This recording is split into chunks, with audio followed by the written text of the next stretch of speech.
ጆሮአችን ለማዳመጥ ይፍጠን ከምንችለው ይልቅና የዶክተርን ሐሳብ የተወሰነች ደቂቃ እናዳምጥና ለአንተ ሰዓቱ ሰጠና እኔ ወርጄ ነው ማዳመጣት እንጂ ለምን መሰለህ ዲስክሬስ አድርጋኝ ነው አይገባችሁ። የኔ ተራ እያወራሁ እያለ ነው አይደል? ቆይ ቢኒ ብላ የምታወራበት ፈልጓለ ቢኒን መጀመሪያ ታውራ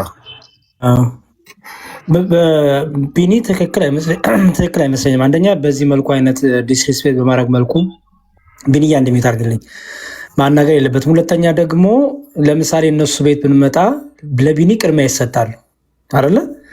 ቢኒ በመሀል ቢያወራ እኔ እያወራሁ በመሀል ቢገባ ለቢኒ ቅድሚያ ይሰጣል። ምክንያቱም የወንድሞቹ ቤት ነው፣ የፕሮቴስታንቶች ቤት ነው፣ ለእሱ ቅድሚያ ይሰጣል። እህታችን ዶክተር ሳሚ ኦርቶዶክሳዊ እህታችንነት ቅድሚያ ለእሷ እንሰጣለን። በመሀል ላይ እንኳን ሀሳቧን ልትገልጽ ብትፈልግ ለእሷ ቅድሚያ እንሰጣለን። ይህ አንተን አቢዩዝ ማድረግ ሳይሆን ያለህበት ቤት የኦርቶዶክሳውያን ቤት ስለሆነ ማለት ነው። ልክ እናንተ ቤት ስንመጣ ለምሳሌ አንተና ኤርሚያስ ካላችሁ ኤርሚያስ መሀል ላይ ቢያወራ ዝም በል ብለው አንተ ምንድን ነው የምትለኝ? እኔ ነው ዝም በል የምትለኝ? ጥላቻ ምናምን ሳይሆን ነው ለወንድም ቅድሚያ ስለምሰጥ ነው። የዶክተር ሳምሪን ሀሳብ እንስማ፣ እንቀበል። አንደኛ እህታችን ናት፣ ኦርቶዶክስ እህታችን ናት፣ የኦርቶዶክስ ቤት ነው፣ ቅድሚያ ለእሷ ስለምንሰጥ መካበር ስላለብን። ሁለተኛ ደግሞ ቀጥሎ ደግሞ አንተ ሀሳብ ትሰጣለህ እና እናዳምጣትና ሀሳቧን በዛ መልኩ እናደርግ። እኔ እንኳን ቢኒን ፈልጌው ሳይሆን ፈለገ ወይል መልካሙን ማለት ነው መልካሙን ለመወያየት መልካሙን በምን ቤተ እምነት ነው ያለው የሚለው ነገር ማወቅ ስለምፈልግ ነው። ለምሳሌ ቢኒ የታወቀ ነው፣ ቢኒ ፕሮቴስታንት ነው አለቀ። መልካሙ ግን የቤት እምነት እንደሆነ እኔ ኮንፊውዝ ያደርገኛል። ምክንያቱም ከዛሬ ወራቶች ወይ ዓመት ወይ 6 ወር በፊት ፕሮቴስታንትን ሙልጭልጭጭ አድርጎ የፕሮቴስታንት እምነት አጋንንታዊ ነው ሲል፣ ጥምቀት ያድናል ሲል፣ ቁርባን የዘላለም ይሰጣል ሲል የነበረ ሰው ነው። አንድ ሰው መጥቶ ይህን ሁሉ ነገር ከተወ ለምሳሌ ቆይ አንድ ቪዲዮ ላሳይ፣ ትልቁ ሊያገኝ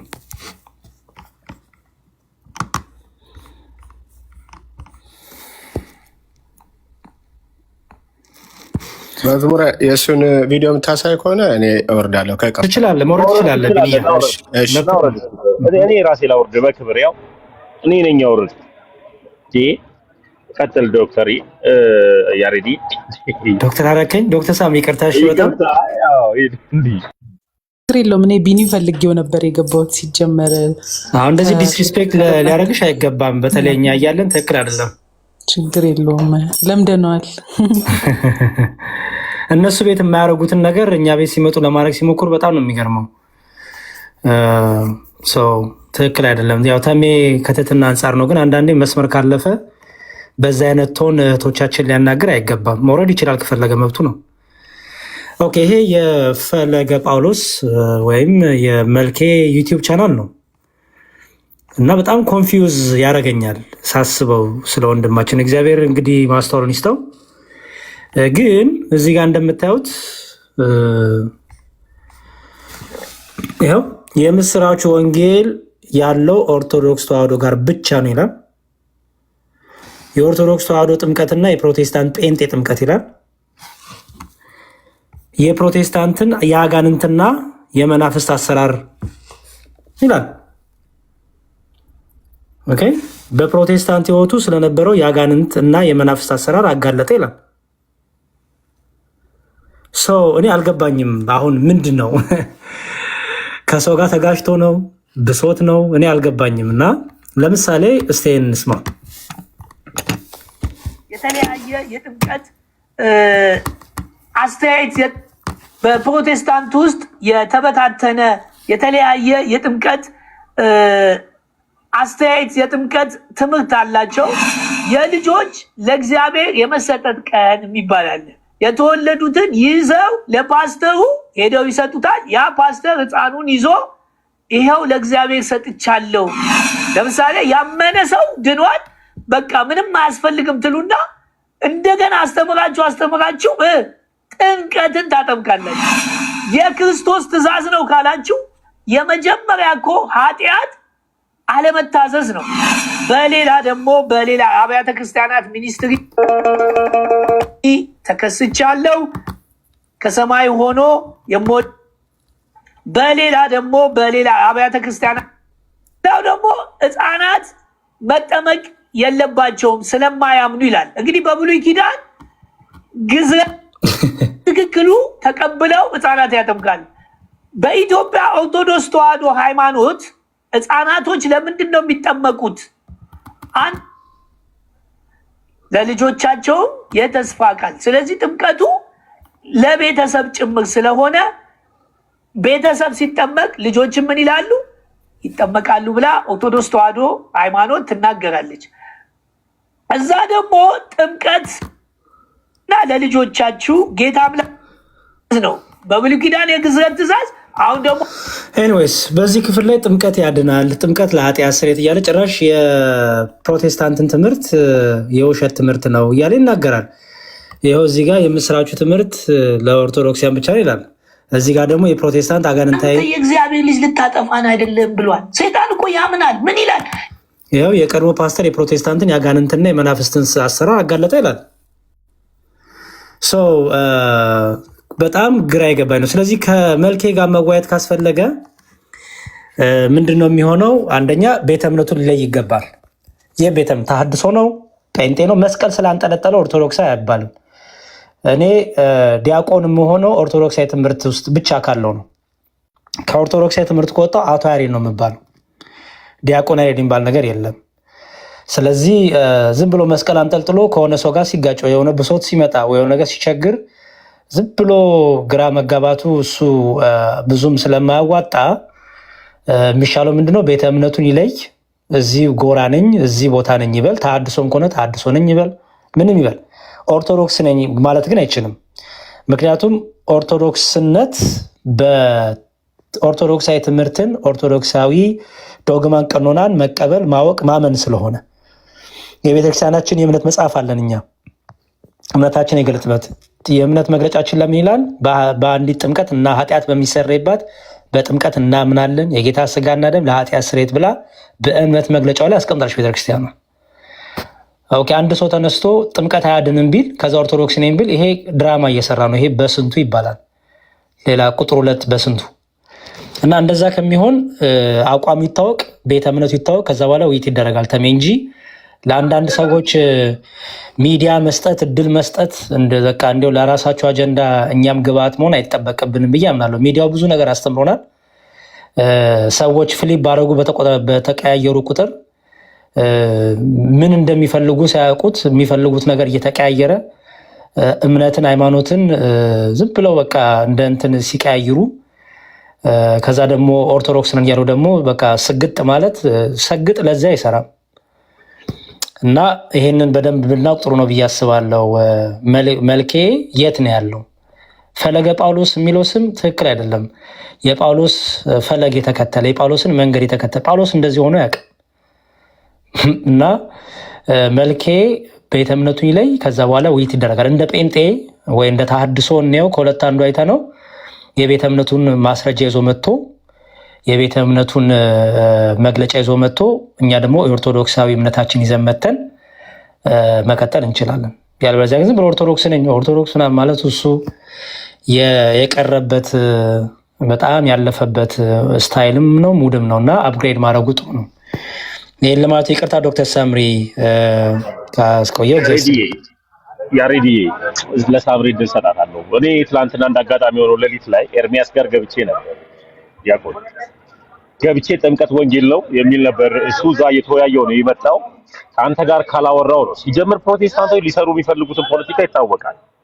ኦርቶዶክስ ከኦርቶዶክስ ጋር አውርቶ ምናምን ሊባል እንደዚህ አይነት ቦታ መልኬ ከሚባል ሰው ጋር እኔ አላቀውም። ሁለተኛ ደግሞ ኦርቶዶክስ ነበርኩኝ አለ እንጂ የቸርች እንደሚገኝ አላውቅም። አሁን ለምሳሌ የቤተክርስቲያን እንደሚያስቀድስ አላውቅም። ስለዚህ ከመልኬ ጋር ላወራው የምችለው ልክ እንደሰሙ ሄዶ አይኔ ዛሬ ጴንጤ ሆኛለሁ ብሎ ሰሙ ጴንጤ ሆኗል አይደለ? የቸርች ነው ህብረት የምታደርገው ምናምን ብለን ሌላውን ጴንጤ እንደምንጠይቀው ሰሙን እንጠይቀዋለን። መልኬ ግን ኦርቶዶክሳዊ አይደለም፣ ትምህርቱ ኦርቶዶክሳዊ አይደለም። ለምን ቢባል እኔ ከፕሮቴስታንት ከመጣ ወይ ሁላችሁም መጣቁ ታሪክ ስለሆነ ጥምቀት የዘላለም ህይወት ይሰጣል ወደሚል ነው የመጣሁት። አያድንም ከሚባልበት ክቡር የሆነ የክርስቶስ ኢየሱስ ስጋና ደም የዘላለም ህይወት ይሰጣል ብዬ ነው አይሰጥም ከሚባልበት ቤት የመጣሁት። ኢየሱስ ላይ ሌላ ጥያቄ ስላለኝ ነው የመጣው። ስለዚህ ኢየሱሱ ላይ ራሱን ጥያቄ ኖሮኝ ከመጣው ነገ ያሬድ እኔን ሊቀየመኝ ይችላል።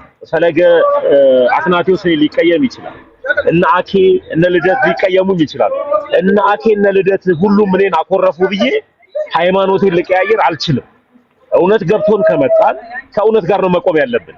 ዓለም ሁሉ ፊቱን ቢያዞርብኝ እግዚአብሔር ብቻ ፊቱን እንዳያዞርብኝ ከሱ ጋር ነው ህብረት ላደርግ የሚገባው። ሰዎች አኮረፉን ብለን ወይም አኮረፉን ብለን ሌላ ትምህርት ምን መሰረት ከሆነ ወይስ መጀመሪያውኑም የእንጀራ ጉዳይ ነበር ጥያቄያቸው፣ የዳቦ ጥያቄ ነበረባቸው። በቃ እዚህ ሲመጣ እንጀራ ይኖራል ብለው መተው እንደገና ደግሞ እንጀራ አጥተው ከሆነ አላውቅም እንጂ ሁሉም ገብቶት ከመጣ ዓለም ሁሉ ፊቱን ቢያዞርብኝ እኔ ከእግዚአብሔር ጋር ነው ህብረት የማደርገው። ባንን እውነት ይዘን ነው መምጣት ያለብን ብዬ ነው ማስበው። ያሬድ ለምን ቢባል አሁን የሚታያቸው ነገር ሰዎች ካየ አንበሳ ሲወርድላቸው ነው ደስ የሚላቸው። እዚህ ሁልጊዜ ጭብጨባ የለም። ትላንትና የሚያጨበጭብልኝ የነበረ ህዝብ ዛሬ ያጨበጭብልኝ። በቃ ዌልካም ለማለት ነው ያጨበጨበልኝ። ከዛ በኋላ ኦርቶዶክሳዊነት እንደዚህ አይደለም። ኦርቶዶክሳዊነት የመታገል ህይወት ነው። ክርስትና የመታገል ዓለም ነውና በክርስትና የምትቀጥለው ክርስትናን የምታስቀጥለው አንተ ነህ። እንዴ ትላንትና ሲያጨበጭብልኝ እንኳን ደህና መጣ ሲለኝ ሲቀበለኝ የነበረው ክርስቲያን ህዝብ ዛሬም እንዲያጨበጭብልኝ አልፈልግም። ሳጠፋ ይመክረኛል፣ ስህተት ሰርተሃል ይለኛል። ለሚባል የቤተ ክርስቲያን ትምህርትን ካልሆነ እያወራሁኝ ያለው ተመስገን ልክ አይደለም ነው ብሎ ይገስጸኝ። ሁልጊዜ ህፃንነት የለማ ነው የምንሄደው። እነዚህ ሰዎች ለምን ወንድሞች እኔ ቤት አልገቡም? ለምን እንደዚህ ወንድሞች እድሜ ልካቸውን አይምጡ እኔ ጋር፣ እግዚአብሔር ከኔ ጋር ይሁን እንጂ ይህን ነገር ነው መያዝ ያለባቸው። በተለይ ከፕሮቴስታንት ቤት እየመጡ ላሉ ሰዎች ያሬዲ ይሄ ነው ጥያቄያቸው። በቃ የቡድና ጉዳይ፣ የእንጀራ ጉዳይ፣ የጊፍት ጉዳይ። ጊፍት እድሜ ልኩን አይምጣ። በቃ ቤተክርስቲያን የማይሰራ ወንድን የማይሰራ እህትን አትፈልግም። መጽሐፍ ቅዱስ ሲናገር እግዚአብሔር አምላክ የእጆችን ስራ ፍሬዎች ይባርካል ነው የሚለው። ክርስቲያን ከሆንክ በኋላ እንድትሰራ ነው ቤተክርስቲያን የምታስተምር። እንደገና ቤተክርስቲያን የምታስተምር ደግሞ እንቅልፋም ሰው ቡቱቱ ይለብሳል ይላል። ተኝቶ ሁሌ መኝታው ላይ የሚተኛ ከሆነ ምን ይሆናል? ቡቱቱ ለባሽ ይሆናል። ሰራተኛ እንድትሆን ነው ቤተክርስቲያን የምታስተምር። እንደገና ደግሞ ሌላ ቦታ ደግሞ ሊሰራ የማይወድ አይብላ ነው የሚለው። ቢያንስ እንኳን ስራ እንኳን ብታጣ አእምሮ ለስራ መዘጋጀት አለበት። ስራ መፈለግ አለበት። ወጥተህ ገብተህ ስራ መፈለግ አለበት እንጂ ቁጭ ብለህ የዳቦና የእንጀራ እያልክ ላይቭ ላይ ማልቀስ የለብህም። ይህንን ቤተክርስቲያን አታስተምርም ነው። ረገጥ አድርገህ እንድትሄድበት የሚፈለጉ ዲያቆን እዚህ ሀሳብ ላይ ነው። አብዛኛው የቡድና ጉዳይ የእንጀራ ጉዳይ ስለሆነባቸው ነው። ያሬዲ ምንድነው መሰለህ እና ለሳምሪ እድል ከሰጠናት በኋላ እዚህ ላይ ብትሄድበት ደስ ይላል። አሁን ይሄ ይኸውልህ ተሜ፣ ይቅርታ ዶክተር ሳምሪ፣ አሁን ይሄ የ6 ወር ቪዲዮ ነው። ኦኬ 6 ወር ያልሞላ ቪዲዮ ነው። ኦኬ ይኸው ምን ይላል? 6 months ago ይላል። 6 ወር ያልሞላ ቪዲዮ ነው። የራሱ ይኸው መልኬ ነው፣ የራሱ ቻናል ነው። እስቲ ስሙት ይሄንን። ምንድነው ማድረግ ያለብህ? በልጅነት ተጠምቀ የክርስትና ስም ማን ነው? ወልደ ሐዋርያ። በጣም ጥሩ። የክርስትና ስሙ ወልደ ሐዋርያ ነው። አንተ ተጠምቀሃል፣ በልጅነት ስጋው ደግሞ ወስደሃል። አሁን ደግሞ መልካም ስራን በመስራት ህግን በመፈጸም የጽድቅን ህይወት መኖር አለብን። ትክክለኛውን የሆነ የጽድቅ ህይወት አለብን። ለምን እቺን ዓለም ብታተርፋት፣ እቺ ዓለም ያንተ ብትሆን፣ እቺን ዓለም እምነት ያለ ስራ ሙት ነው ይላል። ህግን ስራን የሚያደርግ ይጸድቃል ይላል። ስለዚህ ጽድቅ ማለት ትክክል መሆን ነው። ስለዚህ የትክክለኛ ህይወትን መኖር አለብን። አንተ የኦርቶዶክስ ሃይማኖት ተከታይ ነህ። እንግዲህ ብትሰሙት ልጁን ስራ እያለው ነው። የጽድቅ ስራ ያጸድቃል። ስጋው ደሙን ተቀበል፣ ተጠመቅ፣ እንዲበል የጽድቅ ስራ ጽድቅ መልካም ስራ ከሰራ የዘላለም ህይወት ታገኛለህ እያለው ነው። መልኬ ከስንት ወር በፊት? ከ6 ወር በፊት። ኦኬ ዛሬስ መልኬ ምን ላይ ነው ያለው? ሌላ ታሪክ ውስጥ ነው ያለው። ስለዚህ ኦርቶዶክስነት እንደዚህ ዝም ብሎ ነኝ እያሉ ወይ ከሆነ ሰው ጋር ሲጣሉ ወይ ከሆነ ነገር ሲመጣ ኦርቶዶክስ ነኝ ብሎ ስግጥ ማለት አይደለም። እና ቢመጣ ቤተ እምነቱን በደንብ ለይቶ ከዛ በኋላ ያለውን ነገር ዲስከሽን ማድረግ እንችላለን። በኋላ ላይ ግን አንተ ያልከውን ነገር ሀሳብ ሰጣለሁ። ተምዋ ዶክተር ሳምኒ ቀጥይ። ቃሎት ያሰማልን ሁለታችሁንም። ቅድም ምን ሲል መሰላችሁ የገባሁት? እሱ መሬት ላይ ያለችው ኦርቶዶክስ እዚህ ቲክቶክ ላይ ያሉ መምህራን እንደሚያስተምሩት አታስተምርም ብሎ ነው ክሌም እያደረገ ያለው። ስለዚህ እናንተ ተወያዩት እያለ ተሙን እየጠየቀው ነበር። ከፈለገ ጋር ዲቤት አድርጉ። ለምን እሱ መሬት ላይ ያለችውን ኦርቶዶክስ የምታስተምረውን ትምህርት ይዞ ነው የመጣው ሲል ኦኬ፣ ይሄ አሁን የህሊና ጥያቄ ነው ማለት ነው። እዚህ ጋር እነሱ ሪሊ መሬት ላይ ያለችው ኦርቶዶክስ ጥምቀት እንደማያድን ነው የምታስተምረው ብለው ነው የሚያምኑት ነው? ህሊናቸውን እየዋሹ ነው? ለምን የሚለውን ጥያቄ ልጠይቀው ነው የገባሁት። ገባህ አይደል? ቤተክርስቲያን አንድ መጽሐፍ የላትም ጥምቀት ለኃጢአት ስርየት አይደለም ጥምቀት አያድንም ብላ የጻፈችው አንድ መጽሐፍ አያመጣም። አሁን ሰውየው ግን ምንድነው እያደረገ ያለው? ኦኬ መጽሐፍ ቅዱሱን ይይዝና በራሱ ይተረጉማል። ስለዚህ ይሄ ነው የቤተክርስቲያን ትምህርት ይልሃል። ጸሎት ሃይማኖትን ስናሳየው አይቀበለውም። የሃይማኖት ጸሎት ኃጢአት በምታስተሰሪ በአንዲት ጥምቀት አምናለሁ የሚለው ውዳሴ ማርያማችን ላይ ያለውን የሃይማኖት ጸሎት አሳይተውታል ወንድሞችና ኢዮብ መኮንን ከናቱ ጋር የተወያየቀን ማለት ነው። የሃይማኖት መግለጫችን ይሄ የውጭ ግንኙነት የሚለው መጽሐፍ ላይም ሰው ከውሃና ከመንፈስ ካልተወለደ በቀር መንግስተ ሰማያትን አይወርስም የሚለውን አሳይተውታል። ምን ብሎ ነው የመለሰው? ይሄንማ ሰው ነው የጻፈው፣ ቤተክርስቲያኗ የሰጠችን መጽሐፍ ቅዱስን ነው አለና መጽሐፉን ይዞ ልክ እንደ ሶላ ስክሪፕቸር አማኞች በራሱ እየተረጎመ ጥምቀት ለኃጢአት ስርየት አይደለም ማለት ጀመረ ማለት ነው። ስለዚህ እንደዚህ አይነት ከሚያወራ ሰው ጋር ቤተክርስቲያኗ ትምህርቷን በመጽሐፍቶቿ በገለጸችው ሳይሆን መጽሐፉን ይዞ በራሱ በተረዳው ከሚያወራው ሰው ጋር እንዴት ነው ይሄ የኦርቶዶክስ ትምህርት ነው ብላችሁ እናንተስ የተቀበላችሁት ብዬ ልጠይቀው ነበረ ቢኒን። ምክንያቱም እኔ አሁን ለምሳሌ ሰው በእምነት ብቻ አይድንም ብዬ ሙሉ ወንጌል አማኝ ነኝ ብዬ በሰግጥ ኦርቶዶክሳውያን አይቀበሉኝም። የቅርብ ጊዜ ትዝታችን ያሬዶ ቤት አንዲት የሙሉ ወንጌል ነኝ ብላ የስላሴ ትምህርት ላይ የኦጂ የሚመስል አመለካከት ይዛ ገባች። ከየት ነሽ ሲላት ከሙሉ ወንጌል አለች። አንቺማ ሳታውቂው ኦጂ ነሽ ነው ያላት። ኦኬ ይሄ ለህሊና መታመን ይባላል። ኦኬ ክርስትና የሚጠይቀው ለህሊና መታመን ነው። ሃይማኖት ስናቀብ መጀመሪያ በእውነት መሆን አለበት። ስለዚህ እነ ቢኒ ግን ያካሄዱ ያሉት ምንድነው? ለህሊና አለመታመን በውሸት ነው እምነታቸውን ሊያቅቡ እየሞከሩ ያሉት። ስለዚህ ይሄንን ነበር ላሳየውና ልጠይቀው የፈለኩት። ሌላ ሐሳብ የለም። ሁሉንም ብለህዋል ያሬዶ። ስለዚህ አሁን እሱ ምን እያለ ነው ክሌም እያደረገ ያለው? ኦርቶዶክስ ከኒቂያ በፊት የነበረው ትምህርቷ ጥምቀት ለኃጢአት ስርየት አይደለም የሚል ነው። ኦኬ ይሄ ነው ክሌሙ። ሲሳይ ቤት ባለፈው ሰምቼዋለሁ። ስለዚህ ይሄ ደግሞ የማን አጀንዳ ነው? ተሐድሷውያን። የቤተክርስቲያኗ ትምህርት ከጊዜ በኋላ ተቀይሯል፣ አሁን ያለችው ኦርቶዶክስ የጥንት ኦርቶዶክስ አይደለችም የሚል የኢትዮጵያውያን የሎካል ተሐድሶች እምነት ነው። የውጮቹ ፕሮቴስታንቶች ተሐድሶ የሚሉ ሪፎርመሮች ምናምን እንደዚህ አይሉም። ኦኬ እንደዚህ ብለው አኪዩዝ አያረጉም። እዚሁ ግን ሎካል የቤተክርስቲያን ታሪክን ያላጠኑ ዝም ብለው የሚርመጠመጡ ሎካል ተሐድሶች አሉ። የነሱ ክሌም ነው ይሄ። እሱ ክሌም እያደረገ ያለው ቤተክርስቲያኗ ከኒቂያ በፊት የነበረውን እምነቷን ቀይራ ነው አሁን ይሄ። ስለዚህ የእምነት መግለጫዋም የሚያሳየው የተቀየረውን ነው እያለ ነው ክሌም ያደርጋል። ስለዚህ ይሄን ሰው የምናወራው ካወራ ነው፣ ማውራት አያስፈልግም። ምክንያቱም ከተሐድሶም ቢሆን ትልልቅ ትምህርት የተማሩ ተሐድሶያን አሉ። ከነሱ ጋር ዲቤት መግባት ይቻላል፣ ለአካዳሚክ ነገርም ጥሩ ስለሆነ። ከእንደዚህ አይነት ሰው ጋር ግን መወያየት አያስፈልግም። ከተወያየንም ግን የተሐድሶን አቋም ስለሆነ ይዞ የቀረበው እንደ ተሐድሶ ነው የምንወያየው እንጂ ኦርቶዶክስ ውስጥ እንዳለ ሰው አንወያየው። ምክንያቱም ኦርቶዶክስ እምነቷ ምንድነው? የሃይማኖት ጸሎት የሚለው ላይ ያስፈራለች። ኃጢአት በምታስተሰሪ በአንዲት ጥምቀት እናምናለን ነው እምነቷ። ስለዚህ ኦርቶዶክስ ነኝ ብሎ ስለሰገጠ አንድ ሰው ኦርቶዶክስ ነን ብለን ከሱ ጋር እንደ አንድ ቤተክርስቲያን ልጅ ልንወያይ አንችልም። የነ ቢኒን ግን ለማተኮር ድጋሚ ለህሊናችሁ ታመኑ፣ የቤተክርስቲያኗን ትምህርት ታውቁታላችሁ፣ እስከዛሬም ስትሞግቱት ነበር። ኦኬ ውሃ የሚለው ጥምቀትን አይወክልም። ውሃ የሚለው ቃሉ ነው፣ ዮሐንስ 3:5 ላይ ያለውን ማለት ነው። በሱ ስንት ዘመን ተወያይተናልና ለህሊናችሁ ታምናችሁ እኛ እንደምናረገው እናንተም በእውነት እምነታችሁን አቅቡ ለማለት ነው የገባው። ተሙ ይቅርታውላችሁ።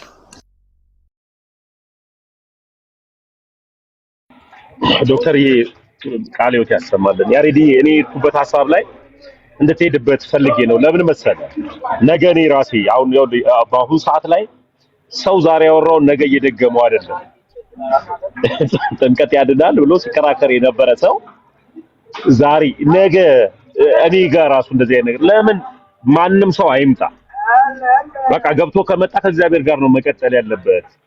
ሃይማኖት መበሻሸቂያ አይደለም። ሃይማኖት ገንዘብ መሰብሰቢያ አይደለም። ሃይማኖት ይሄ ቲፎዞ ፍለጋነት አይደለም። ገብቷል? ስለዚህ እንደዚህ አይነት ስሜት ይዘው ሊመጡ እንኳን የሚፈልጉ ከሌላ ቤተ እምነት ወደዚህ ሊመጡ ይፈልጉ ካሉ እዛው ይቅሩ። ከዚህም ወደዛ ሊሄዱ ይፈልጉ ካሉ እዚሁ ይቅሩ። ሃይማኖት እንደዚህ እንዳልሆነ ረገጥ አድርገህ ብትሄድበት ደስ ይለኛል። ያለው የምኩራብ ሳምንት ላይ እኮ ትልቁ የሚሰበከው ስብከት ይሄ ነው። በነገራችን ላይ ምኩራብ ሳምንት ላይ ትልቁ ጌታም ለዋጮችን ሻጮችን ከቤተ መቅደስ ጅራፍ ገምዶ አባረራቸው የሚለው ትልቁ እኮ እነዚህ ሻጮች የተባሉት በቤቱ ቁጭ ብለው ምንፍቅናን የሚሸጡ፣ በቤቱ ቁጭ ብለው የሚያጨረብሩ፣ በቤቱ ቁጭ ብለው የሚያታልሉ፣ በቤቱ ቁጭ ብለው የሚዘርፉትን ነው ሻጮች ለዋጮች የተባሉት። የእንስሳት መስዋዕትን ብቻ አይደለም ደግሞ የለዋጮችንም ገበታ ገለበጠ ነው የሚለው። እነዚህ ለዋጮች በቤተ መቅደሱ የሚነግዱ ናቸው፣ ሌቦች ናቸው፣ አጭበርባሪዎች ናቸው። ክርስቲያን መስለው የእግዚአብሔር ቤት አገልጋይ መስለው ግን ደግሞ ትክክለኛውን ነገር በስህተት የሚለውጡ፣ ትክክለኛውን አስተምሮ፣ ትክክለኛውን ሕይወት፣ ትክክለኛውን የሚጠበቀውን የቤተክርስቲያኗን ትምህርት በምንፍቅና በክደት የሚለውጡ እንደነ ይሁድ ያሉ ማለት ነው። እንዲሁም ደግሞ እንደነ ተሐድሶ ያሉ በውስጥ ሆነው ሲታዩ ከላይ ጥምጣም ጠምጥመዋል፣ መስቀል አድርገዋል፣ የኦርቶዶክሳዊ መገለጫ አድርገዋል። ግን በውስጣቸው ነጣቂ ተኩላነት ያለባቸው የክደት ትምህርት ያዙ፣ ምንፍቅናን ያዙ በጣም ብዙ አሉ። የጊዜ ጉዳይ ነው እንጂ እግዚአብሔር ቤቱን ያጠራል። ግን እኛም ደግሞ እናውቃቸዋለን። በምን እናውቃቸዋለን? አፋቸው ሲከፈት የሚናገሩት ትምህርት። እርዳታ ፈልገው ከሆነ እኔ አንድ ነገር ልናገር። ለምሳሌ በመንፈሳዊ ሕይወት ስትራግል እያደረጉ በጣም ውጣ ውረድ ውስጥ ሆነው ምናምን ከሆነ አግዙኝ፣ ቀላል ነው። መንፈሳዊ ሕይወቴ ደክሟል፣ አግዙኝ። ኦኬ፣ በስጋ ሕይወቴ ገንዘብ አጥቻለሁ፣ አግዙኝ። እኔ መልኬን ከፕሮቴስታንት ወደ ኦርቶዶክስ በመጣ ጊዜ ቸግሮኛል ባለ ጊዜ እኔ ቤት እስከ 300 ሺህ ብር ተሰብስቦለታል። በእኔ ቤት ማለት ነው። ኦኬ፣ እንዲታገዝ እንዲረዳ ማለት ነው። እኔ መልኬ ፋይናንሻሊ ተቸግሮ ከሆነ በብር ተቸግሮ ከሆነ እርዱኝ ማለት ይችላል፣ አግዙኝ ማለት ይችላል። በተረፈ ግን ከነገሌ ጋር ተነጋገርኩ፣ ከነገሌ ጋር ተጣላው፣ ከነገሌ ጋር ቂመኛ ነኝና ስለዚህ በቃ ቤተክርስቲያኗን አታክ ላርግ የሆነ ነገር በቃ ልክ ቤተክርስቲያን አታክ ሳረግ ኦርቶዶክሳውያን ይበሳጫሉ። ቤተክርስቲያን አታክ ሳረግ የተጣሏቸው ሰዎች ይበሳጫሉ እንደሚባለው ይሄ በጣም የስንፍና ነገር ነው። ይሄ ደግሞ ክፉ ነገር ነው። ምክንያቱም ከሰዎች ጋር ስንጣላ የቤተክርስቲያኗን ዶክትሪን ከሆነ የምንክደው ሲጀመርም አልገባንም ማለት ነው። መንፈሳዊ ሕይወቱ ራሱ አልገባንም። ስለዚህ በጣም መጠንቀቅ ያለብን ነገር የበግ ለምድ የለበሱ ብዙ ተኩላዎች ይመጣሉ። ገና ብዙ ነገ ያሬድ የሆነ ነገር ቢል የሚመዘነው በቤተክርስቲያኗ ትምህርት ነው። ስልክ ስላለው ኢንተርኔት ስላለው ሰው ስላጨበጨበ አሁን ዮኒ ማኛ ጋር እንገባለን። ዮኒ ማኛ ጋር የምንገባበት ምክንያት ኦርቶዶክስ ስለሆነ አይደለም። ኦርቶዶክስ አይደለህም ብለነዋል። እሱም ኦርቶዶክስ ነኝ አላለም። ኦርቶዶክስ አይደለሁም ስላለ ኦርቶዶክሳውያን እኛ ገብተን እናስተምረዋለን። ምን ስላለ? ኦርቶዶክስ አይደለሁም ስላለ። ኦኬ፣ አይ ኦርቶዶክስ ነኝ ቢል ያ ማጭበርበር ነው። ኦርቶዶክስነት ደግሞ ዝም ብሎ በቃ በል አሜን በል እጅን ስቀል ወደ ላይ ብለን የምንሰጠው አይደለም። ስርዓት አላት፣ ትምህርት አላት፣ ዶግማ አላት፣ ቀኖና አላት። ወደ ቤተክርስቲያን በቀኖና ነው ሰው የሚጨመረው፣ በስርዓት ነው የሚጨመረው እንጂ ቲክታክ ላይ አንድ ቁጥር በመጻፍ በጊፍት አይደለም። ስለዚህ ዮኒ ማኛ ምን ጋር በትልቁ ምክንያት እኔ ኦርቶዶክስን ማወቅ እፈልጋለሁ። ኦርቶዶክስ አይደለሁም፣ ፕሮቴስታንት ነበር፣ ከፕሮቴስታንት ወጥቻለሁ። የሉተራንና የኦርቶዶክስ ትምህርት ለእኔ እየማረከኝ ነው። ስለዚህ አስተምሩኝ ስላለ እየገባን እናስተምረዋለን። ነገ የፈለገውን ይሁን የእሱ ምርጫ ነው። ነገ ወደ ፈለገው እጁን መስደድ የእሱ ምርጫ ነው። ግን ራሱን አይደንቲፋይ አድርጓል። ምን ብሎ? እኔ ኦርቶዶክስ አይደለሁም ብሎ። ምክንያቱም ኦርቶዶክስነት ነህ ወይም አይደለም የሚባለው በትምህርት ነው ተሜ እንጂ በልብስ አይደለም፣ በአንገት ላይ መስቀል በማንጠልጠል አይደለም፣ በቀሚስ በማድረግ አይደለም፣ ጥምጣም በመጠምጠም አይደለም፣ መስቀል በመያዝ አይደለም፣ ዲያቆን ገሌ ቄስ ገሌ ስለተባለም አይደለም። ኦርቶዶክስ አይነት መመዘኛው አፍ ሲከፈት የምትመሰክረው ትምህርት ነው። ኦርቶዶክስ ትምህርት ነው። በቃ ኦርቶዶክሳዊነት ህይወትና ትምህርት ነው። እኛን ከሌሎች የለየን ትምህርታችን ነው። አለቀ። እዚህ ቲክታክ ላይ የምንሟገተው ከሁሉ ጋር በትምህርት ነው። ስለዚህ መልኬ ትምህርቱን ቀይሮ የምንፍቅና ትምህርት፣ የክደት ትምህርት በውስጡ ገብቶበት ከሆነ በቃ ቀላል ነው። እኔ ኦርቶዶክስ አይደለሁም ካለ ሁላችን የምንወያዩያለን። በተረፈ ግን እያጨበረበሩ ኦርቶዶክስ ነኝ እያሉ እኔ በቃ እንዲሁ የጥንቷን ቤተክርስቲያን እያሉ የተምታታ ዩቲዩብ ላይ ኦርቶዶክስ በጣም እንዲናት ፕሮቴስታንት አጋንንታዊ ነው ይላል። ቲክታክ ላይ ደግሞ ሌላ ነገር ይላል።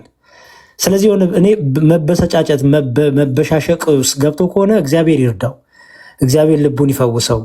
ምክንያቱም በዘላለም ህይወት ላይ ቀልድ ስለሌለ ማለት ነው።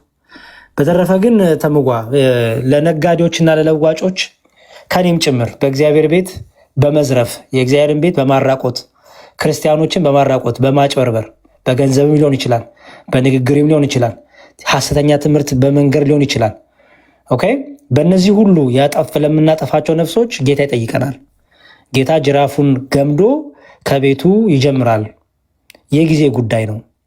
ስለዚህ በዚህ መልኩ ውስጥ ያሉ ሰዎች ካላችሁ እግዚአብሔር ይርዳችሁ፣ ልባችሁ ቶሎ መልሱ፣ በንስሐ ተመለሱ። ከሰው ጋር መጣላት ዶክትሪን አያፈርስም።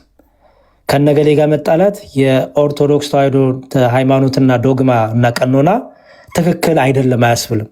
ምክንያቱም ራሳችሁን ነው የምትፈጎሩት በዛ። ስለዚህ እኔ ሁለት ነገር መልእክት ላስተላልፍለት።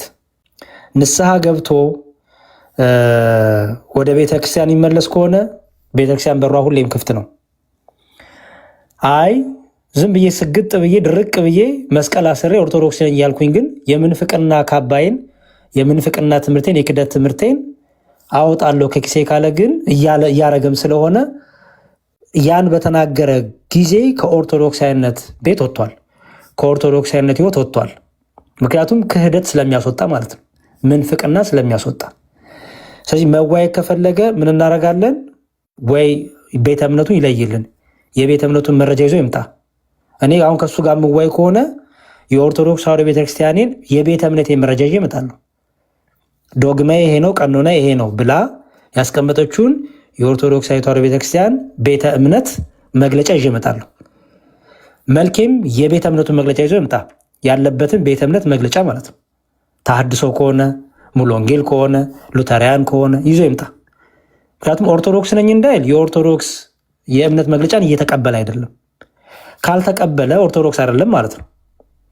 ስለዚህ የምንዋይ ከሆነ በዚህ መስፈርትና በዚህ ልክ እንጂ ዝም ብሎ እያጭበረበሩ የሆነ ግርግር እየፈጠሩ ማለፍ አይቻልም። ስለዚህ ኦርቶዶክሳውያን መጠንቀቅ ያለባችሁ ነገር ምንድን ነው? ከማን ነው ምን የምንሰማው? ትክክለኛው ትምህርት ነው የምንሰማው ወይስ ውሸተኛው ትምህርት?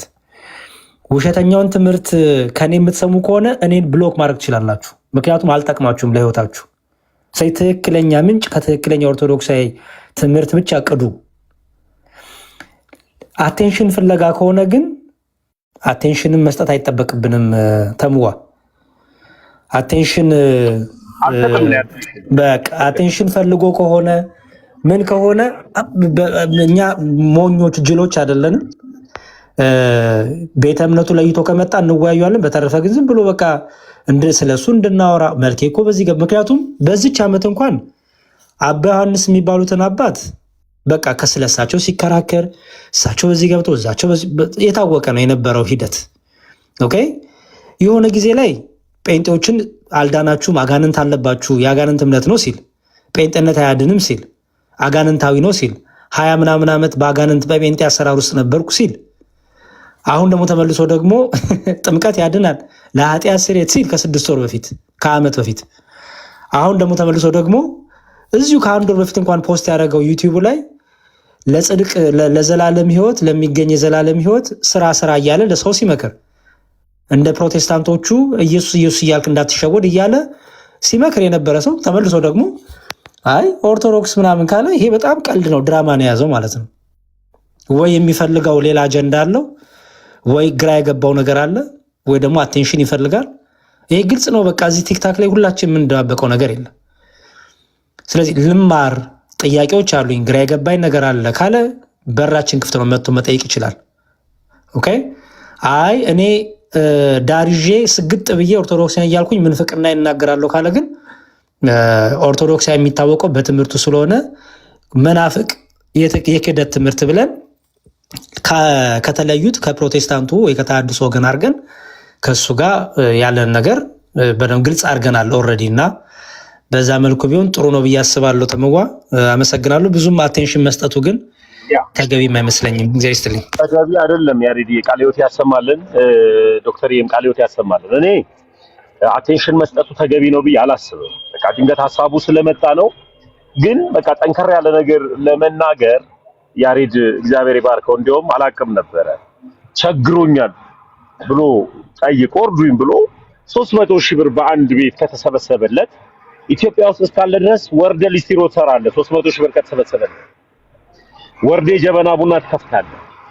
ስለዚህ ሲጀመር ለገንዘብ አይደለም ሃይማኖት የሚቀየረው፣ እንዲታወቅ የሚፈለገው ለገንዘብ አይደለም ሃይማኖት የሚቀየረው፣ ለጊፍት አይደለም።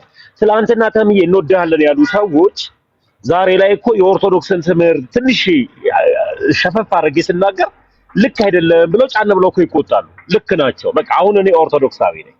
ከፕሮቴስታንት ስትመጡ ሁላችሁም ኦርቶዶክሳውያን ናችሁ። ከሌላ ቤተ እምነትም ሲመጣ አሁን ፕሮቴስታንት ጋር ይታወቃል፣ ገንዘብ አለ። ገንዘቡ ምንድነው?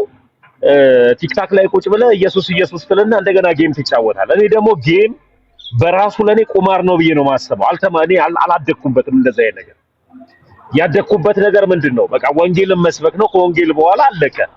ከወንጌል በኋላ ጌም ብለው ይገባሉ፣ ይጫወታሉ። ድሮ እንደዚህ ሲያደርጉ ገንዘብ ሲሰበስቡ የነበሩ ሰዎች አሉ። ለኔ ጌምም ቁማር ነው። ቁማር ስለሆነ ደግሞ በቃ ድንገት ሃይማኖታዊ ከሆነ ሐሳቤ ወንጌልን መስበክ ነው። ለሚያስተምሩ ሰዎች ቦታ ማመቻቸት ነው። ገንዘብ ደግሞ ቸግሮት እንደዚህ ሚዲያ ላይ መጥቶ አስተባብሩልኝ ካለማስተባበር ነው። ጌም አልጫወትም። ከቸገረኝ እርዱኝ ብዬ ወንድሞችን መጠየቅ እችላለሁ። ስለዚህ ከቸገረው እንደዚህ ማለት ይቻላል። ለአንበሳ ብለ ለአበባ ብለ ለምን ብለ ሃይማኖት እንደፈለክ የምትቀያየርበት ነገር የለም። እዚህ ላይ ተጠንቀቅ። ሁለተኛ ደግሞ ሃይማኖትን በግልጽ ንገረኝ። ሃይማኖትን በግልጽ ንገር። ከወንድሞች ጋር ተወያይ። እኔ እንደሆነ እግዚአብሔር ምስክሬ ካንተ ጋር አላወራም። ጊዜም የለኝም ካንተ ጋር የማወራበት ውሸታም ስለሆንክ። ለምን ቢባል ኤርሚያስን ያሬድ አንተ አልሰማ ከሆነ ትላንትና ኤርሚያስ ከዚህ በኋላ በቃ ሪቫይቫሉ ጀምሯል አለ። ሪቫይቫል ማለት መነቃቃት፣ ሪቫይቫሉ ጀምሯል እና ወንጌሉን እናቀጣጥለው አለ። ቤተክርስቲያን ሪቫይቫል ዛሬ አይደለም የተነሳው። እኔ ያለሁባት ቤተክርስቲያን ክርስቶስ ኢየሱስ ወንጌልን ለጳውሎስ ከሰጠው በኋላ በቃ የመነቃቃት ዓለም ላይ ነው ያለች። በክርስቶስ ኢየሱስ የመዳን ህይወት ውስጥ ነው ያለች። ስለዚህ ዛሬ እናነቃቀው፣ ሪቫይቫሉ ይነሳ እየተባለ ቤተክርስቲያንን የሚሰድብላቸው ሰው ሁሉ አሜን አሜን ብሎ መቀበል ደግሞ ይከብዳል። ሁሉም የቤተክርስቲያን ተሳዳቢ ሲሆኑ አትቀበሉ፣ አትመግቧቸው። ምን ማለት ነው? ተነስቼ ነገ እኔ ኦርቶዶክስና ሙስሊምን ስሰድብላችሁ ልትቀበሉ እንዳትቀበሉ። ዛሬ ጴንጤን ስሰድብ ወይም እንድሰድብ ያበረታታችኝ ቤተክርስቲያን የለችም፣ የገባኝን እውነት እንድናገር እንጂ። ስለዚህ ሁላችንም ምንድነው ማድረግ ያለብን? ከፕሮቴስታንት የመጣን እህት ወንድሞቻችን ለሚያስተምሩ ወንድሞች ጊዜ ሰጥተን ከነሱ ከእግራቸው ስር ቁጭ ብለን እንማር። ከዛ በኋላ ግዴታ ከሆነ ደግሞ የገባንን እውነት ደግሞ እንነጋገርበት እንጂ እንከራከርበት አለላችሁ። እኛ ተነስተን ዛሬ ዲቤት የምንገባ ሰዎች አይደለንም። ኑ ዲቤት እንግባ፣ ዲቤት እንጠራራ የምንባባልበት ጊዜ አለ። ለዲቤት በቂ ወንድሞች አሉ። እነ ዲያቆን ዘማርያም አሉ፣ እነ ልደተ ቃል አሉ፣ እነ ፈለገ አትናቴዎስ አሉ፣ እነ መዝሙር ያሬድ አሉ፣ እነ አኬ አሉ፣ እነ ጋዲሳ አሉ፣ እነ ይዋድ አሉ። ለነዚህ ወንድሞች ለነ ታላቁ ጅብሪል መልቀቅ ቲክታክ ላይ ብዙ የሆኑ ዲቤተሮች አሉ። መምህር ላይ ስትመጡ ደግሞ እንደዚሁ እነ ዘማርያም አሉ፣ እነ መዝሙር ያሬድ አሉ፣ እነ መምህር አማን አሉ፣ እነ አኬ አሉ፣ እነ ኢዮብ ዘሚካኤል አሉ። ከነዚህ ወንድሞች ጋር ደግሞ አብሮ ደግሞ መማማር ተቃለቀ። በእስልምና ጉዳይ ደግሞ እንደፎ ያሉ ቤተክርስቲያን ሙሉ ናት። ከቸገራችሁ በይፋ ቸገረን በሉ። ግን ደግሞ አንዳንድ ጊዜ ደግሞ ችግርንም ደግሞ ዋጣ አድርጉ። የሆነ ትንሽ ፈተና ሲመጣባችሁ፣ የሆነ ትንሽ ራብ ሲመጣባችሁ አታልቅሱ። ላይ መታችሁ ተራብን ተቸገረን አትበሉ። ትንሽ ዋጣ አድርጉት ለሚባል ክርስትናን የያዝነው። ሰይጣን ይፈታተነናል። በእራብ ሊፈትን ይችላል። ሰው በማሳጣት ሊፈትን ይችላል። እግዚአብሔር በፈተና የተሻገረን ሰው እንዴት እንደሚጣፈጥ በታዩ። ዛሬ ራበን ብለን አናልቅስ፣ እንጠንቀቅ። ይሄን ነው መመክሪያ። ሬዲ እኔ የገባኝ እውነት ይሄ ነው። አይ በቃ ይኸው ነው። ለእንጀራ ለልብስ ብለን የምንክደው ሃይማኖትም ዶክትሪንም ክርስቶስም የለንም። ቢርበንም ዶግማችን አይለወጥም። ቢጠማንም ትምህርታችን ኦርቶዶክሳዊነት አይለወጥም። ከሰው ጋር ተጣላን ብለንም ኦርቶዶክሳዊነት አይለወጥም። እኔ ተገፋው የሚለው ነገርም በጣም የሚያስቅ ነው። ተገፋው ኢየሱስ ክርስቶስ ምን አለ? እኔን ስለተከተላችሁ ብዙ መከራ ይደርስባችኋል፣ ትገፋላችሁ፣ ትሰደባላችሁ፣ ትተቻላችሁ አለ። ከዛ እኔን ትታችሁ ሂዱ አለ አላለም? እኔን ካዱ አለ አላለም? ከቤተክርስቲያን ውጡ አለ አላለም? ያለው ምንድን ነው? በዚህ ግን ደስ ይበላችሁ፣ ደስ ይበላችሁ፣ ተጽናኑ፣ በርቱን የተባለው ምክንያቱም በረከት የምናገኝበት ስለሆነ እና እኔቺ ተገፋው እንዲያው እንደዚህ ሆንኩኝ የሚለው ነገር ዝም ብለህ መውጣት ከፈለክ በቃ መውጣት ፈለግኩ። በቃ እኔ ኦርቶዶክስ ከበደኝ፣ ኦርቶዶክስ ሃይማኖት በቃ ከብዳኛለች፣ ጾሙ ጸሎቱ ከብዶኛል፣ እንዲያው ምንፍቅና በልቤ ተዘርቷል፣ በቃ መማርም አልፈልግም ካልክ ዝም ብለህ መውጣት ነው። ተገፋው የሚለው ለክርስቲያን ተገፋው ማለት አይችልም። በነገራችን ላይ ክርስቲያን ተገፋው ማለት አይችልም። ምክንያቱም ትገፋላችሁ ተብለናል። በውስጥም በውጭም ትገፋላችሁ ተብለናል። ከወዳጅም ደግሞ ከውጭም ካለም ሰው ፈተና ይመጣባቸዋል ተብለናል። አንተ ግን በተማርክበት ነገር ጽና ነው የሚለው። ከማን እንደሰማው እንደተረዳው ታውቃለና ጽና ነው። በቃ አለቀ። እና ሰው መውጣት ሲፈልግ ወይ ጴንጤ መሆን ሲፈልግ ወይ ተሐድሶ መሆን ሲፈልግ ወይ ሌላ ነገር መሆን ሲፈልግ እንዲያው ተገፋ የምትለዋ ነገር መጀመሪያም ክርስትናው አልገባንም ነበር ማለት ነው። ክርስትናው የመጣንበት ነገር አልገባንም ማለት ነው። ኦኬ። እና ይሄ ተገፋ የሚለው ነገር በጣም ብዙ ተበላበት፣ ብዙ ተሸቀለበት በነበጋሻው ጊዜ ምናምን። አሁን በጣም ዘመናዊ ሁኑ። በተለይ ተገፋው ለማየት ተዘጋጃችሁ ካላችሁ እኔ አሮ ነው እኔ ብረት ግፉ ነው ምክሬ። መጀመሪያ ብረት ግፉ፣ ጂም ሄዳችሁ ብረት ግፉ። እውነት መንፈሳዊ ነገሩ ካልገባን እኛ አልገባንም፣ አልተረዳውም። ቃለ እግዚአብሔር ከብዶኛል፣ መማር እፈልጋለሁ ቁጭ ብዬ በሉ እንጂ ይሄ ተገፋው እንዲያው ተገፈፍኩ እንደ በግ እንደ ዶሮ ምናምን እሱ ብዙም አያዋጣም። ስለዚህ እኔ እዚህ ቲክታክ ላይ እንደዚህ ቅዥርር ላለን ሰዎች፣ ግራ ለገባን ሰዎች፣ ሌላ ዓላማ ይዘን ለመጣን ሰዎች ከያሬ ጋር ተጣላው ከተመስገን ጋር ተጣላው እገሌ ኮመንት አደረገ እገሌ እንዲተናገረኝ ብለን ከዛ እገሌን ለማበሳጨት ደግሞ የቤተክርስቲያኗን ትምህርት ማላ በቃ የምታላግጡ ጴንጤ ሲያጨበጭብላችሁ በቃ ይሄ አያስኬድም። ባይዘወይ እኔ የፈለገ ቅር ይበላችሁ፣ እንደዚህ እንድንኖር አልተጠራንም። ክርስቶስ እንደዚህ እንድንኖር አይፈልግም። ድካም ካለ አለማወቅ ካለ ቁጭ ለተማር ቁጭ የልማር እስክሪብቶ ደፍተሬን ይዤ ቤተክርስቲያን ልሂድ፣ ሰንበት ትምህርት ቤት ልሂድ። እንዴ ከኛ የሚጠበቀው ነገር እናድርግ እንጂ እንጸልይ፣ እንጹም፣ ትሑት እንሁን፣ ልባችንን ዝቅ እናድርግ፣ ትሑታን እንሁን። ኦኬ። ምክንያቱም ሰላም ነው የምታጡት በገዛ እጃችሁ፣ በገዛ ቆንጨራ የቆረጠኝ እንደተባለው ነው። ስለዚህ ሆነ እንደዚህ ምስቅልቅልቅል ያለ የድራማ ህይወት እናቁምና ወጥነት ያለው ህይወት ነው። ኦርቶዶክሳዊ ነህ፣ በኦርቶዶክሳዊ ትምህርት፣ ኦርቶዶክሳዊ ህብረት፣ ኦርቶዶክሳዊ ምግባር፣ ኦርቶዶክሳዊ ህይወት፣ ኦርቶዶክሳዊ ዶግማ፣ ኦርቶዶክሳዊ ቀኖና ህይወቶችን ያዝ። ከከበደ እናግዝሽ፣ እርዱኝ፣ አግዙኝ። ትምህርት ከሆነ ትምህርት አግዙኝ፣ መጽሐፍት ከሆነ መጽሐፍት አግዙኝ። የቤት ክራይም ቸግሮ ከሆነ የቤት ክራይ አግዙኝ እንጂ ከገሌ ጋር ተጣላው፣ ስሜቴ ተነካ፣ ሞራሌ ተነካ፣ እንዲያው በቃ እንዲያው የሆነ ነገር በቃ በጣም ስሜቴን የተጎዳው የሚለው ነገር በጣም እየጎዳችሁ ነው። እዚህ ቲክታክ ላይ ያለን ክርስቲያኖች እና ስሜትንና መንፈሳዊነትን እንለይ። በቃ መስቀሉን ተሸክማችሁ ተከተሉ ተብለናል። መስቀል የተባለ መከራ ነው፣ ምቾት የለውም። መንፈሳዊ ሕይወት ይሄ ጠባቡ መንገድ ምቾት የለውም። አልጋ ባልጋ አይደለም። በውስጥም በውጭም በወንድሞችም ከወንድሞችም ውጭ በሆኑ ሁሉ ፈተና ይመጣብናል።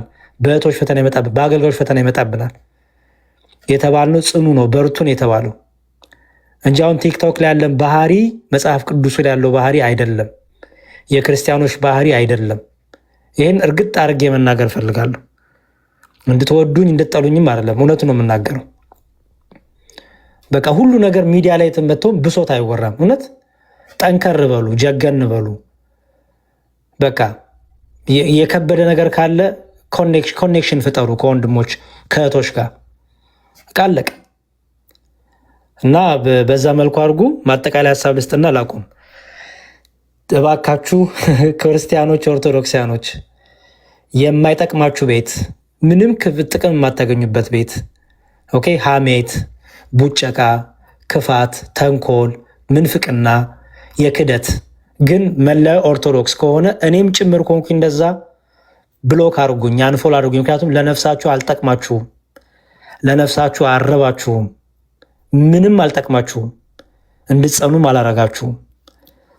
ስለዚህ በእጃችሁ ነው ስልክ ያለው፣ ምረጡ የምትገቡበት ቤት። ኦርቶዶክሳዊን ሰው በትምህርቱ ያዙ፣ በልብሱ በንግግሩ በሆነ በመስቀሉ ምናምን ሳይሆን በትምህርቱ። ኦርቶዶክሳዊ አንደበት፣ ኦርቶዶክሳዊ ትምህርት፣ ኦርቶዶክሳዊ ለዛ ቃና ሽታ ከሌለኝ ምን ትሰራላችሁ? እኔ ጋር ድራማ ትሰራባችሁ፣ ተውኔት ትሰራባችሁ፣ ሳጨረብራችሁ ዝም ብላችሁ ትጃጃላላችሁ ከኔ ጋር። ብልጥ አትሆኑም፣ ለህይወታችሁ ለነፍሳችሁ ብልጥ አትሆኑም። ስለዚህ እናስተውል ክርስቲያኖች፣ እናስተውል። እግዚአብሔር እንግዲህ ሁሉንም ይርዳቸው፣ እኛንም ይርዳን። እንዳንክድ፣ እንደዚህ ግራ እንዳንጋባ፣ እንደዚህ የድራማ ህይወት ውስጥ እንዳንገባ መንፈስ ቅዱስ ያስተምረን፣ ይርዳን፣ ጥበብ ማስተዋልን ይስጠን። በኦርቶዶክሳዊ ሃይማኖት እንድንጸና እግሮቻችን እንዲተክልልን፣ መከራው ፈተና ወጀው ቢበዛብን እንኳን በስጋም በነፍስም መስቀሉን እያየን ሩጫችን እንድንፈጽም የአባቶቻችን አምላክ እግዚአብሔር ይርዳን። ወንድማችንን መልኬንም ልቦና ይስጥልን፣ ወደ ልቡ ይመልስልን፣ ወደ ማስተዋል ይመልስልን። አይ አልፈልግም ካለ ግን እሰግጣለሁ፣ ድርቅ ብዬ እቀጥላለሁ ካለ ግን ከኛ የሚጠበቀው ለሱ መሰገጥ ወይም መድረቅ ወይ ክህደት እኛ ግብአት መሆን የለብንም። ስለዚህ በእምነቱን ለይቶ ከመጣ ግን በእሱ ቤተ እምነት ልክ ውይይቶች ማድረግ እንችላለን። እግዚአብሔር ይስጥልኝ። ተመዋ ቃልዮት ያሰማልን። ዲያቆን መዝሙር ያሬድ በነገራችን ላይ ገብታችሁ ቅድም ላይቭ ገብቶ ነበርና ዲያቆን ሪፖርት አድርገውት ነው ያስወጡት። አካውንቱንም እየገባችሁ ኮፒ ሊንክ አድርጉለት። ሳምሪ የምትይው ነገር አለ ዶክተር? አካሄዶችን ስናይ መጠርጠር አለብን። ትላንትና አሁን ዲያቆን የሚል ሌብል ከፊቱ ያለ ሁሉ አስገብቶ ከሱ አይነት ተመሳሳይ ትምህርት ሲያስተላልፉ ነበር። ይሄ ምን ይባላል?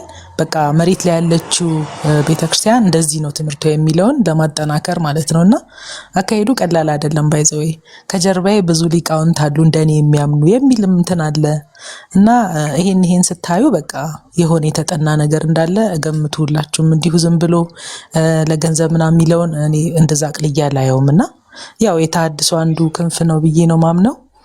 በዛ መሰረት እናስተናግደዋለን። እንግዲህ ምክንያቱም ቤተክርስቲያናችን መጽሐፍ ቅዱስን ሰጥታለች ማለት መጽሐፍ ቅዱስን እያንዳንዱ ምዕመን እንደተረዳው ይተረጉማል ማለት አይደለም። የራሷ ደግሞ አንድምታ ትርጓሜ ያላት የአባቶች ትምህርት አለ። ኦኬ፣ በዛ ነው እንጂ የምተረጉመው መጽሐፍ ቅዱስን አሳትማ ሰጥታኛለች ከዛ ራሴ ተረጉማለሁ።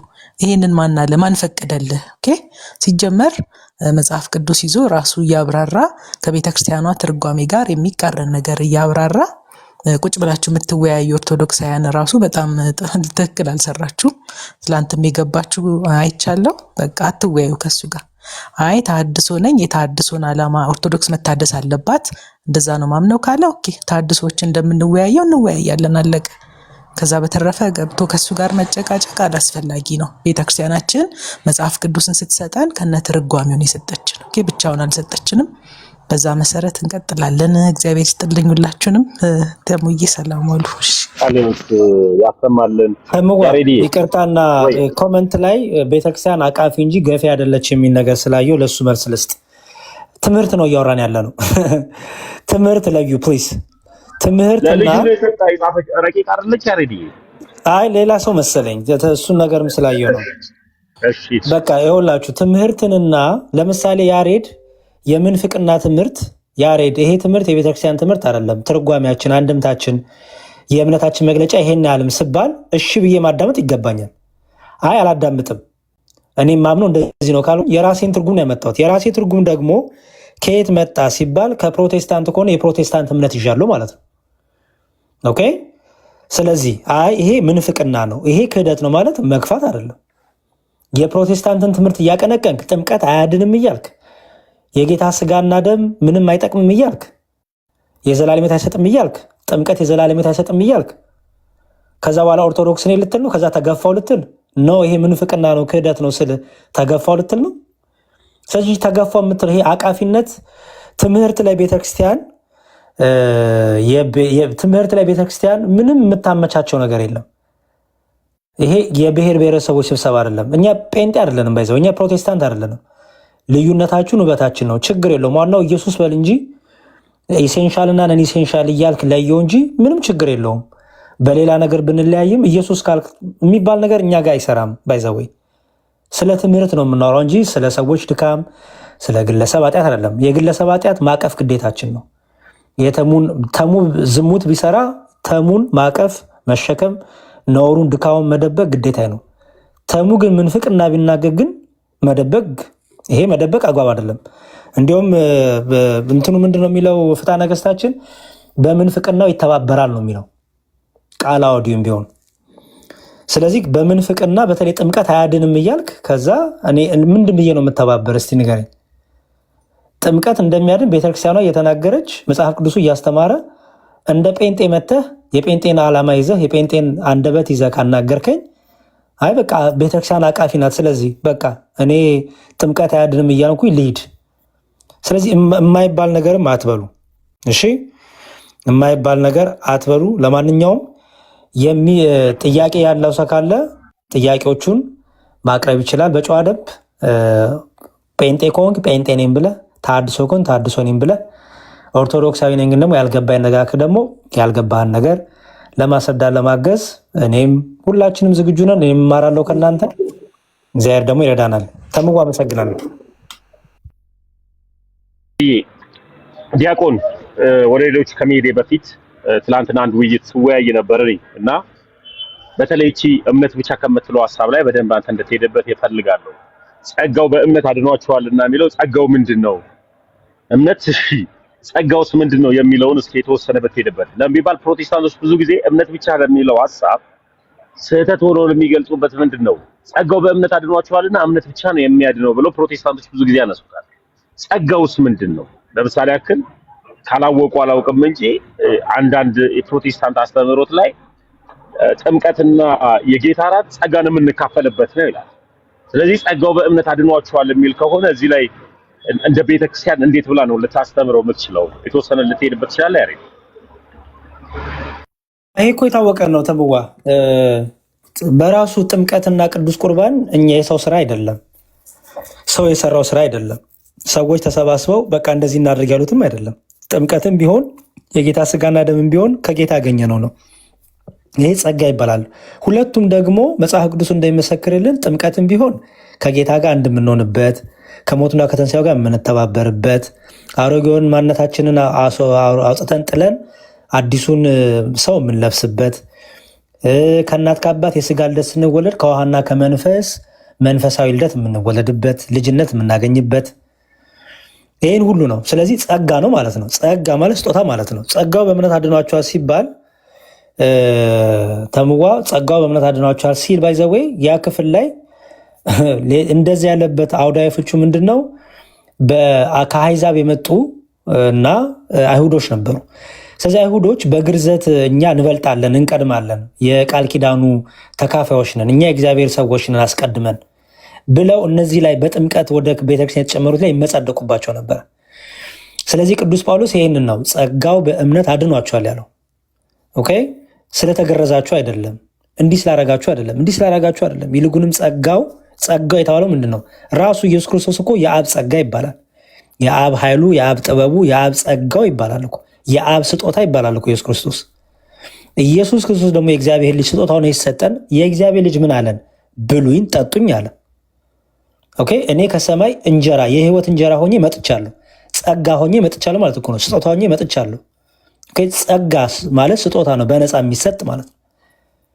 የምናወረው ስለ ዘላለም ሕይወት ስላገኝንበት ጸጋ ነው የምናወረው እንጂ ስለ ዝማሬ ጸጋ፣ ስለ አጋንንት ማውጣት ጸጋ፣ ስለ ትንቢት ጸጋ አይደለም የምናወረው። የምናወረው ስለ ዘላለም ሕይወት ስላገኝንበት ጸጋው በእምነት አድኗቸዋል ስለተባለው ነው። ስለዚህ አዎ በመስቀል ላይ በተሰራው ስራ ላይ የእኛ ድርሻ የለበትም። እግዚአብሔር በልጁ ሆኖ ሲታረቀን የእኛ ድርሻ የለበትም። ክርስቶስ ስጋውን ሲቆርስ ደሙን ሲያፈስ የእኛ ድርሻ የለበትም። አይሁዳዊ የለ፣ ቀራጭ የለ፣ ግሪካዊ የለ፣ ባሪያ የለ፣ ጨዋ የለ፣ ሁሉ በክርስቶስ በሚሆነው በዛ በተደረገው ቤዛነት ወደ ክርስቶስ አካል ይጨመራሉ። ተገርዣለሁ እኔ እበልጣለሁ የሚባል ነገር የለም። በሐዲስ ኪዳን ሁሉንም አንድ የሚያደርገው ወደ ጌታ ቤተክርስቲያን ስንጨመር ነው። እሱም በምንድን ነው? ከጌታ ከሞቱና ከትንሣኤው ጋር ተባብረን አንድ ስንሆነ በምን? በጥምቀት ሰው በጸጋው በእምነት አድኗቸዋል ሲባል የተሰጠን ጸጋ አለ። ምን? ጥምቀት ጸጋ ነው። ቅዱስ ቁርባን ጸጋ ነው። ጌታ ምን አለ? ዮሐንስ ወንጌል ምዕራፍ 6 ላይ ስጋዬን የሚበላ ደሜን የሚጠጣ የዘላለም ሕይወት አለው፣ ስጋዬን የማይበላ ደሜን የማይጠጣ ግን የዘላለም ሕይወት የለውም። ይሄ ስጋውን የሚበላ ደሙን የሚጠጣው ለምን የዘላለም ሕይወት ያለው ከተባለ ተምዬ ጌታ ምን አለ? ስጋዬን የሚበላ ደሜን የሚጠጣ እኔ በእርሱ እኖራለሁ፣ እርሱም በእኔ ይኖራል። ስለዚህ ስጋውን ስንበላ ደሙን ስንጠጣ ክርስቶስ በእኛ ይኖራል።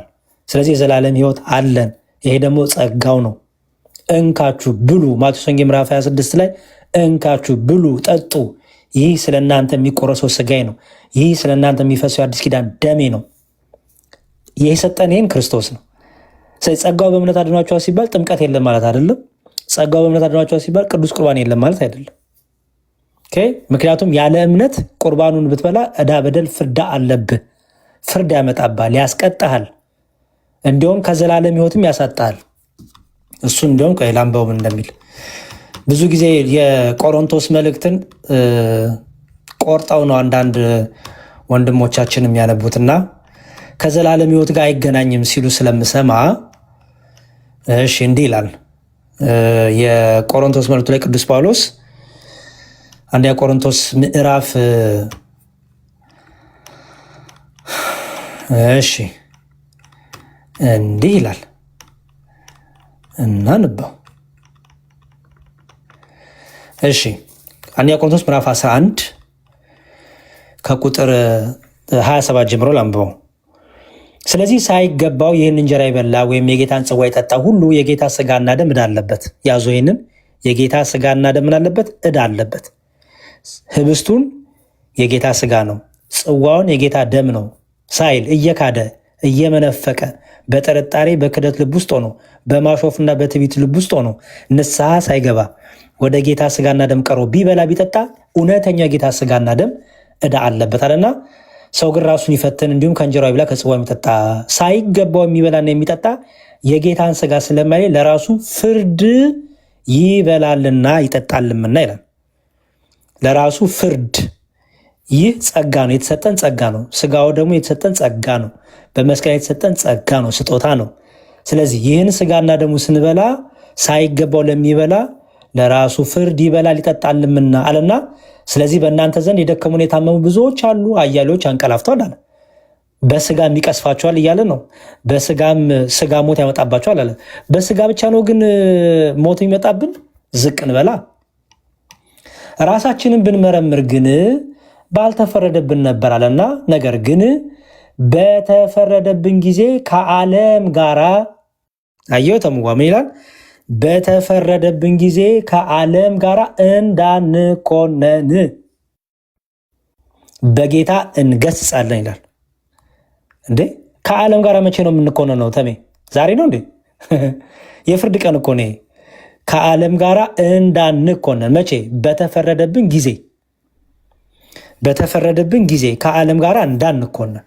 ስለዚህ የጌታ ስጋና ደም ምንን የሚያመጣ ነው?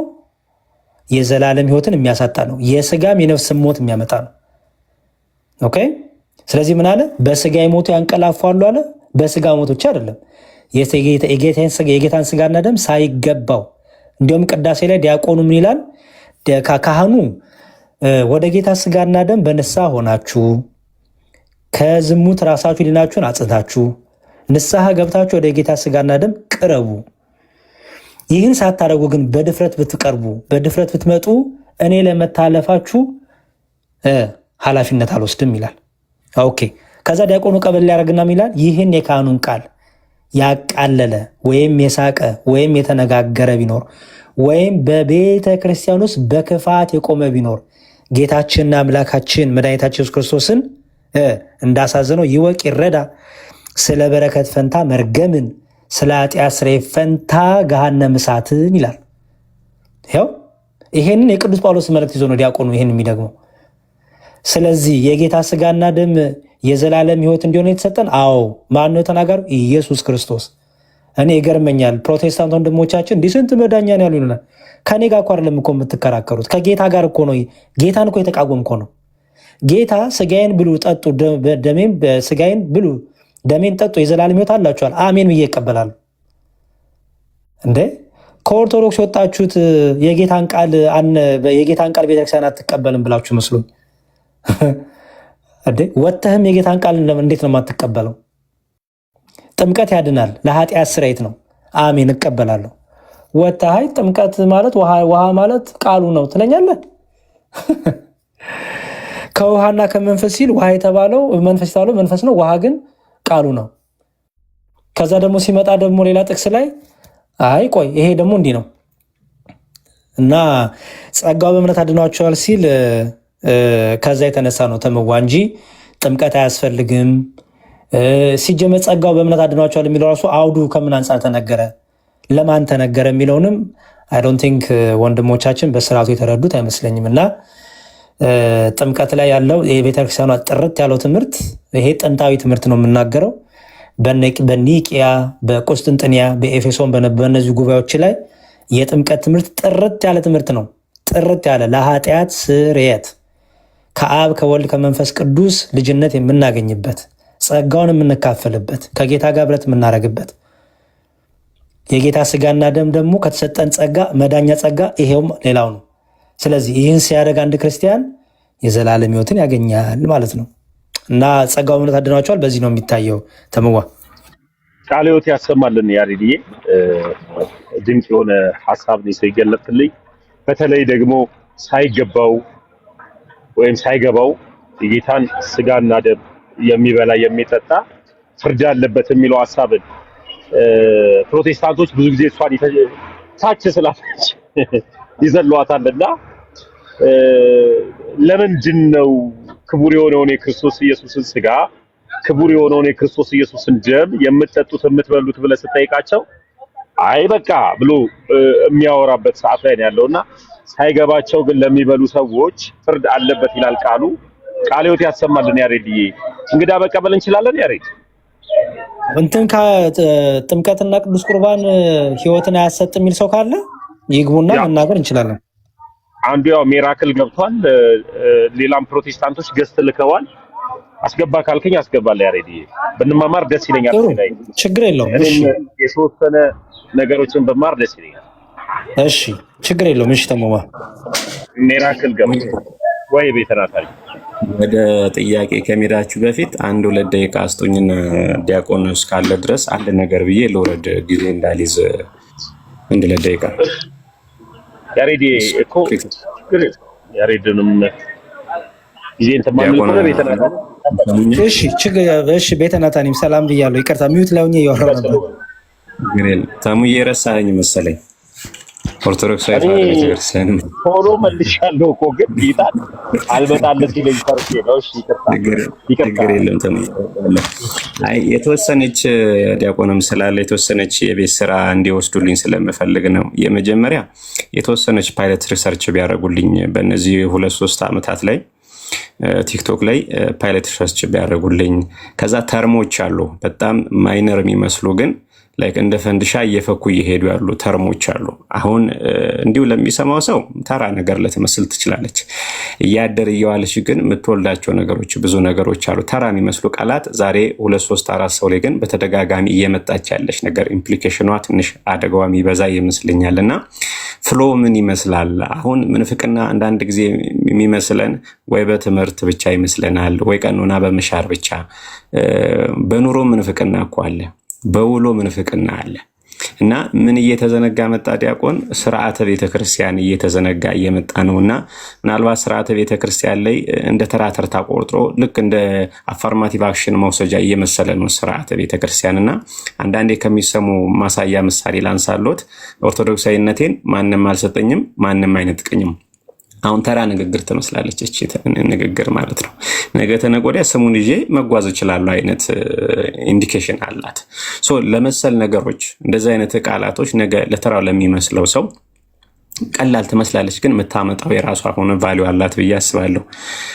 ሌላኛው ነገር ግን ዲያቆን ከሚነገሩ ነገሮች ውስጥ አንዳንድ ጊዜ ሃይማኖት ተብሎ በእኛ ቤተክርስቲያን ሲተረጎም ማመን፣ መታመን፣ አለመጠራጠር ነው። አሁን ማመኑ አለ፣ መታመኑ አለ፣ አለመጠራጠሩ አለ። አሁን ሰው አይምሮ ውስጥ ከራስ አልፈን ጥርጥር መንፈስ መክተት በራሱ ምንፍቅና ነው።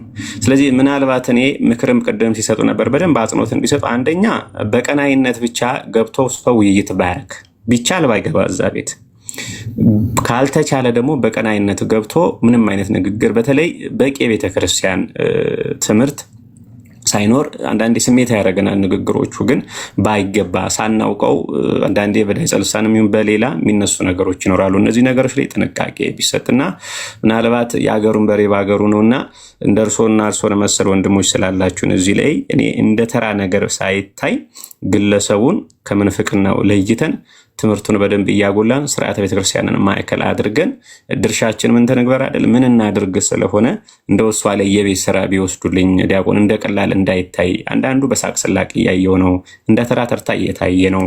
የ325ቱንም የኒቅያ ጉባኤ አንስተው በደንብ አድርጎ መዘዙ ዛሬ ላለንበት እንደደረሰ ማሳያ አድርገው ምናልባት እንደው እንደኔ ላለው የዋህኑ እንደው መጠራጠር መንፈስ ውስጥ መግባት ነገ ተነገ ወዲያ የሚያፈራው ነገር ከበድ ስለሚል እንደው ዲያቆን ካላስቸገርኩት እንደው ፓይለቷን ቢሰሩልኝ እንደው አደራ። ጊዜም አለዎት እውቀቱም ብዙ ነገር አጠገቦት አለ።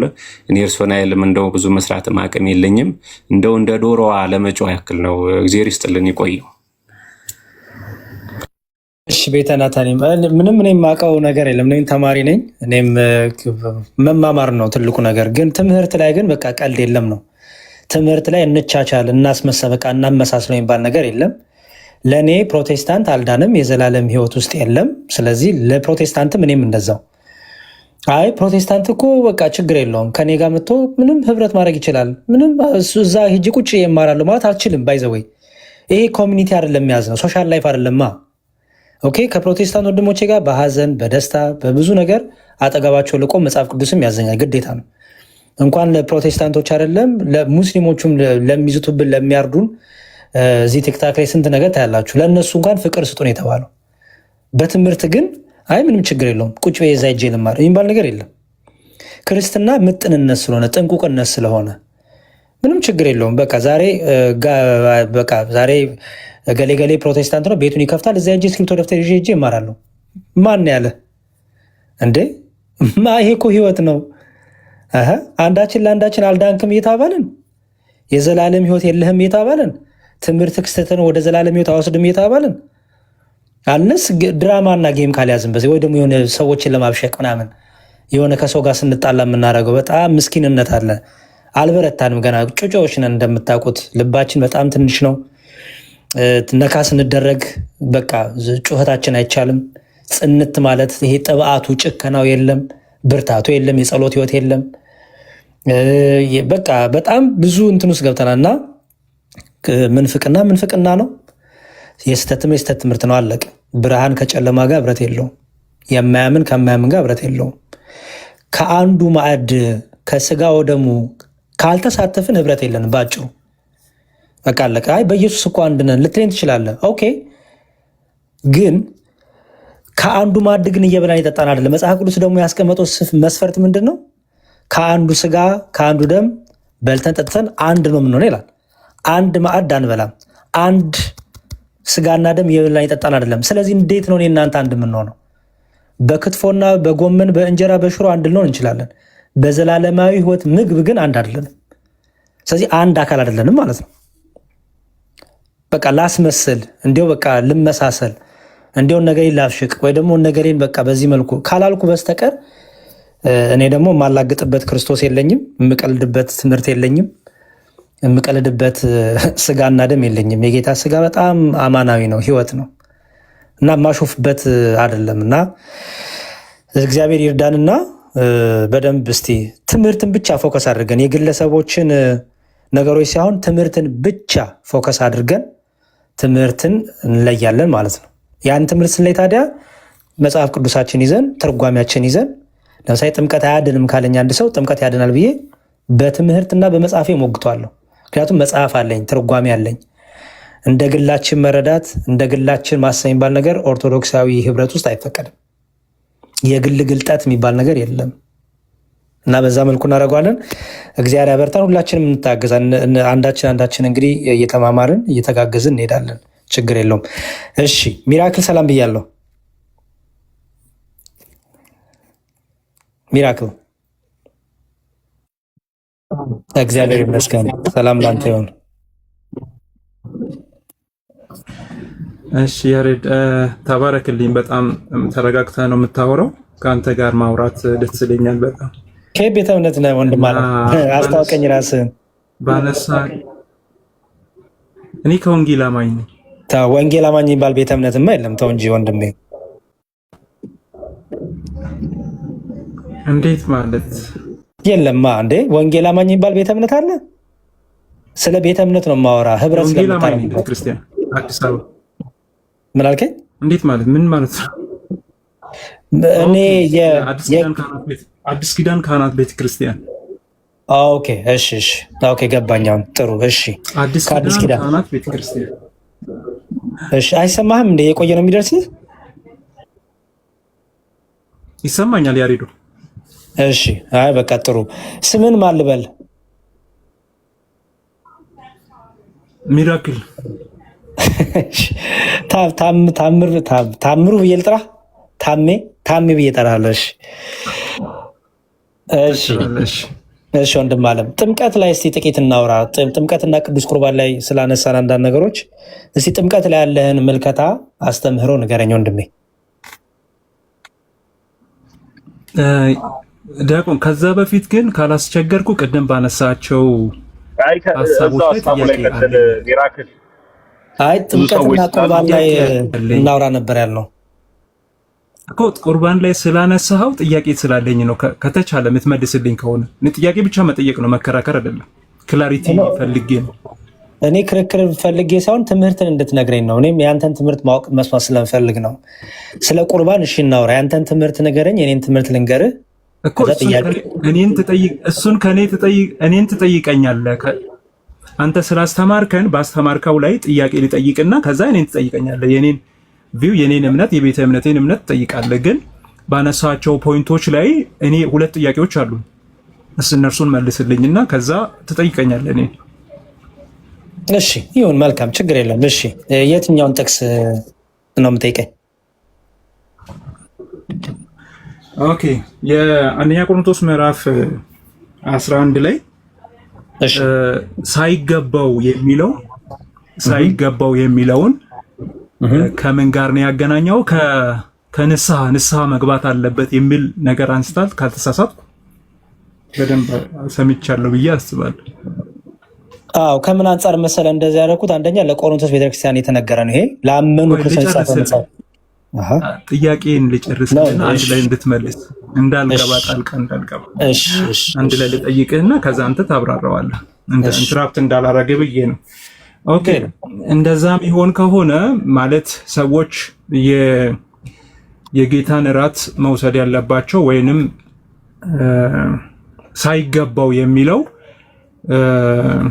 ቀድሞ ንስሐ መግባት እንዳለባቸው ከተነገረ ከመውሰዳቸው በፊት እነዚህ ሰዎች ኦልሬዲ ንጹህ ናቸው ማለት ነው። ንስሐ ከገቡ ኦልሬዲ ህሊናቸው ንጹህ ነው፣ ምህረት አግኝተዋል ማለት ነው።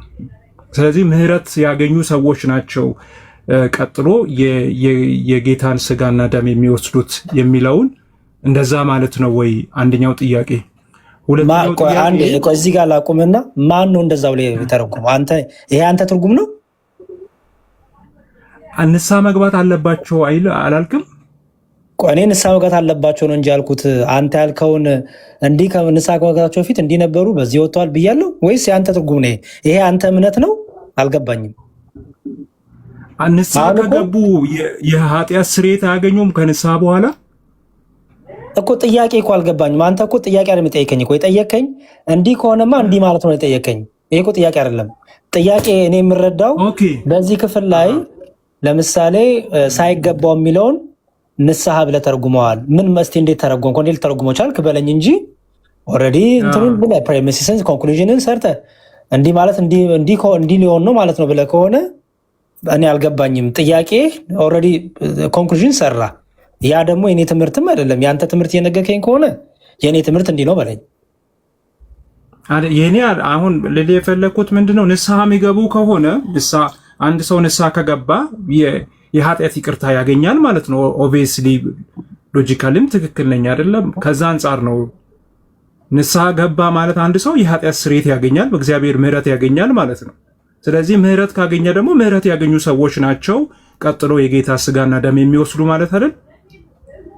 እንደዛ አስዩም አድርጌ ነው። በነገራችን ላይ አንተ ዳይሬክትሊ እንደዚህ አላልክም። እሺ ልመልስልህ። በቃ እንደዛ ከሆነ አይደል? እሺ ሌላኛውን አንድ ላይ እንድትመልስ አንዱ ልመልስልህ። እሺ አባቴ፣ አንዱ ልመልስልሽ ወንድም አለ። እስቲ ከመጀመሪያ ከዚህ ጀምርልህ። አዲሱ መደበኛ ትርጉም እጅ ላይ አለ። አዲሱ መደበኛ ትርጉም እጅ ላይ አለ ወንድሜ? ላምጣ? አይ ኖ አለ። ካለ እንድታው ብዬ ነው። ቆቃ አመጣለሁ ወይ አፕሊኬሽንም እንትን እላለሁ። ችግር የለውም። እዚህ ህዳጉ ላይ ያንን ክፍል ሲያብራራ አዲሱ መደበኛ ትርጉም ምን ይላል? የጌታን ስጋ ሳይገባው ይላል። ስጋ የሚለው ቃል የጌታን አካል ወይም የክርስቶስ አካል የሆነችውን ቤተክርስቲያንን ያመለክታል እና አንዱ አመለካከት ሰውየው የጌታን እራት በሚካፈልበት ጊዜ የሚካፈለው ነገር የተሰቀለውን ክርስቶስ ስጋ እንደሚወክል ሳይረዳ ይካፈላል የሚል ነው ይላል። ወይም ሳይገባው በሚለው ተረድቶ ማለት ነው።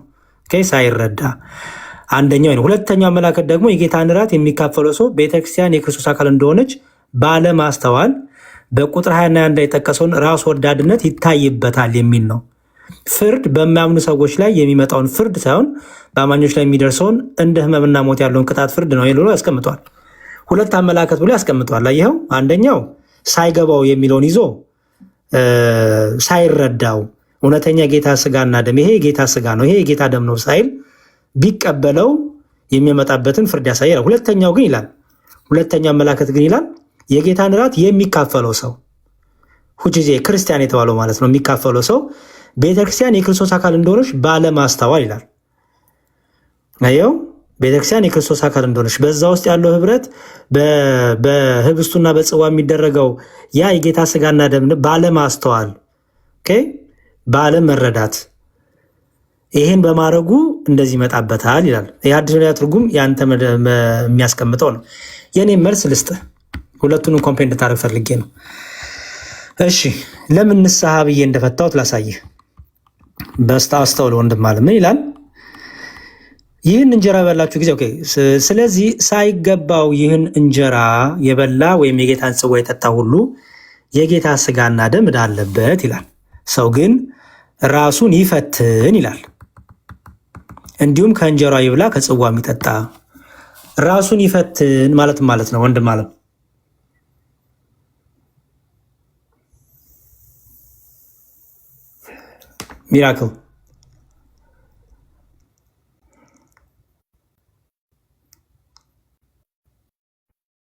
ሚራክል ተቋረጡ እንዴት ነው? አንተ አለ ያሬድዬ አንተ አለ እሱ ነው የተቋረጠው። አዎ ራሱ ነው ሚውት ያደረገው።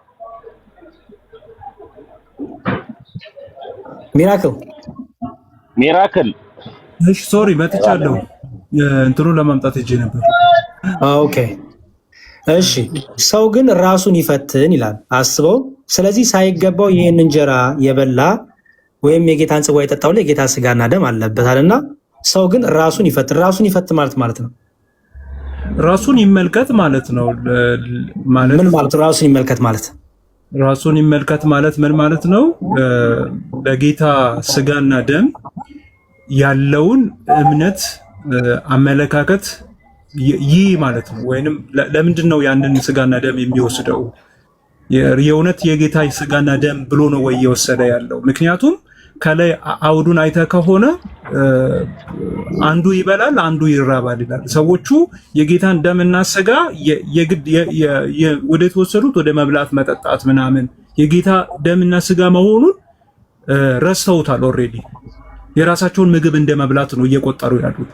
ስለዚህ ያንን እንዳያደርጉ የጌታ ስጋና ደም ህብረቱ ያ ህብረት ያ ደምና ስጋ የጌታ እንደሆነ ጌታ የተሰቀለበት ጌታ ደሙን ያፈሰሰበት ጌታ የታረደበት ጌታ አልፎ ራስን መፈተን ማለት ነው። ሚራክል ራስን ነው የሚለው። ራሱን ይፈትን እያንዳንዱ የሚቀበለው ሰው አንዴ ሚራክል ስማኝ አንዴ ለምሳሌ አንተ አሁን ራስን ፈትን ከተባልኩም ማለት ነው።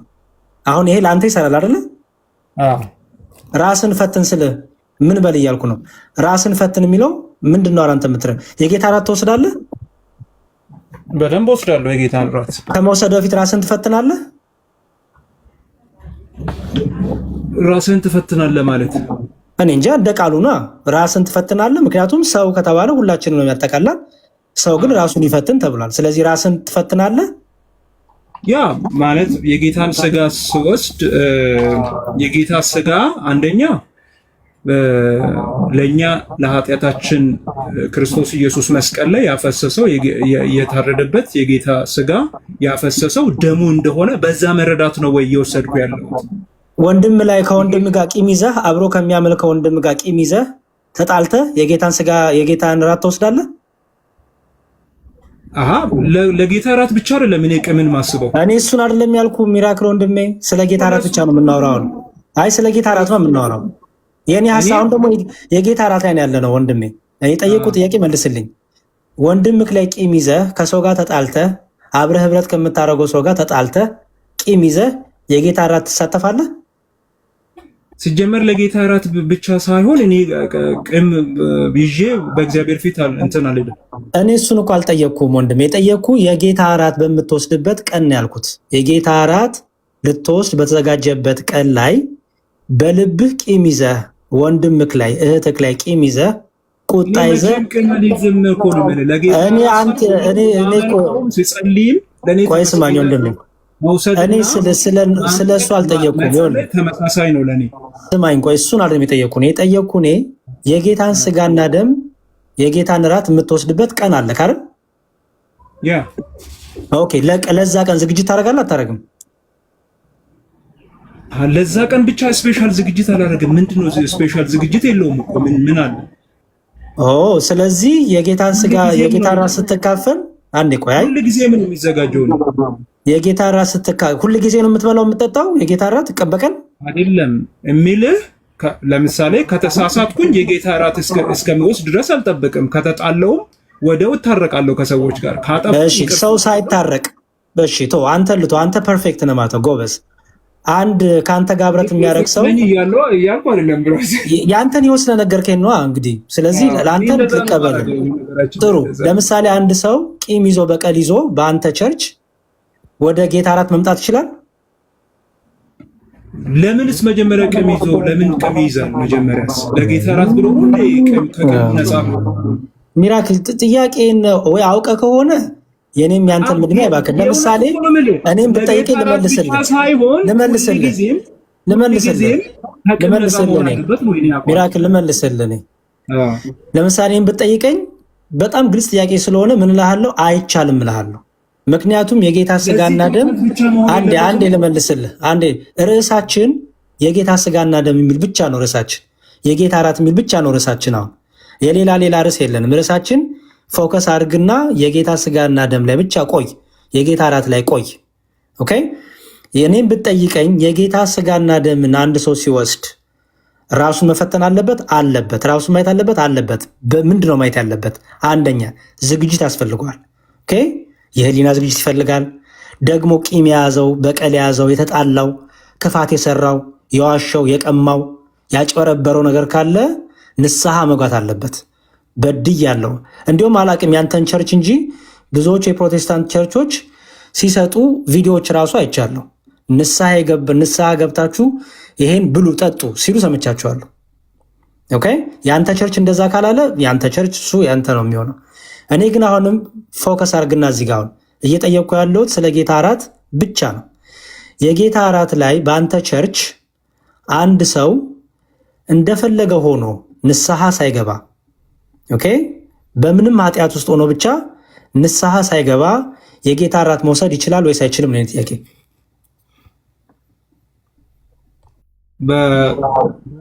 አንደኛ ሁለት ነገር ላንሳ እዚህ ጋር። ትክክለኛ ጥያቄ ነው የጠየቀው፣ መጽሐፉም ስለምን ማለት ነው።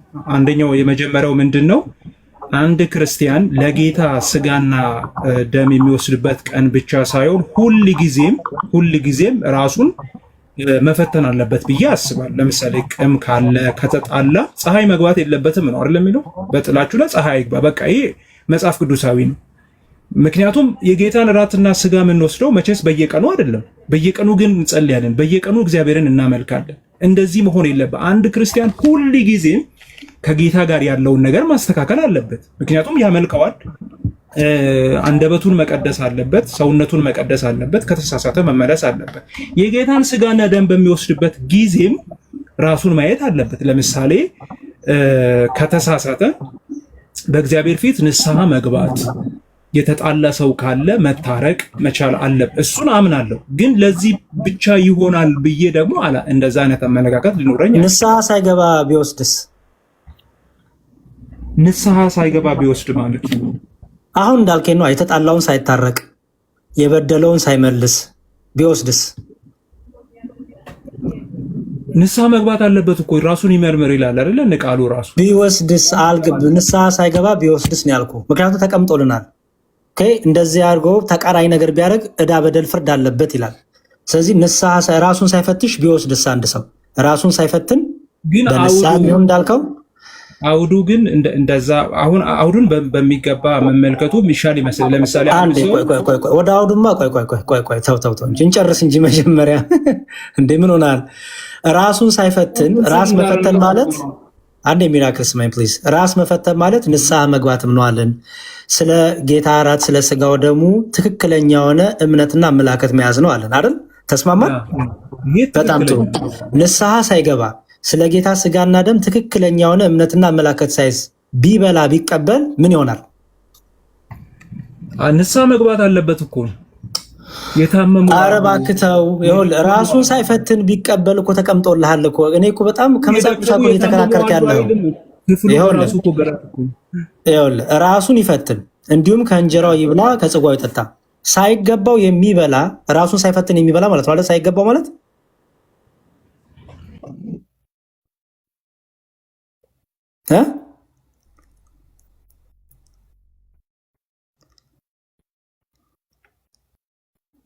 ሳይገባው የሚበላ ማለት ራሱን ሳይፈትን የሚበላ ማለት ነው አይደል? ደም ምን ትርጉሙ ያልገባው ሰው ነው።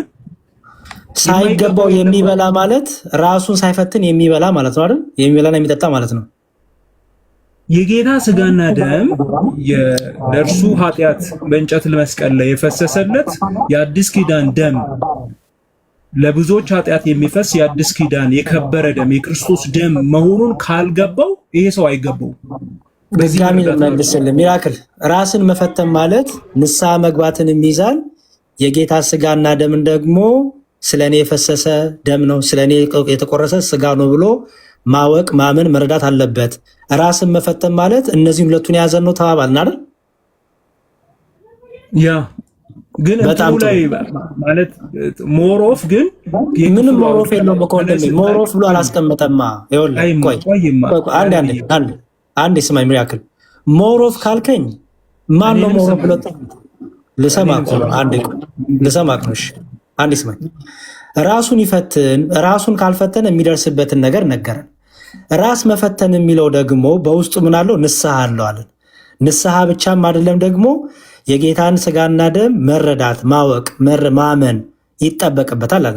ምክንያቱም ራስ መፈተን የሚለው ሁለቱንም ነገር ስለሚይዝ ክርስቲያን ነኝ ብሎ እኔ እኮ ኃጢአት አልሰራም ቢል አንድ ሰው ይሄ ውሸተኛ ስለሚሆን፣ ስለዚህ ኃጢአት ስለሚሰራ ኃጢአት ስለሚስማማው ይህ ክርስቲያን ዕለት ዕለት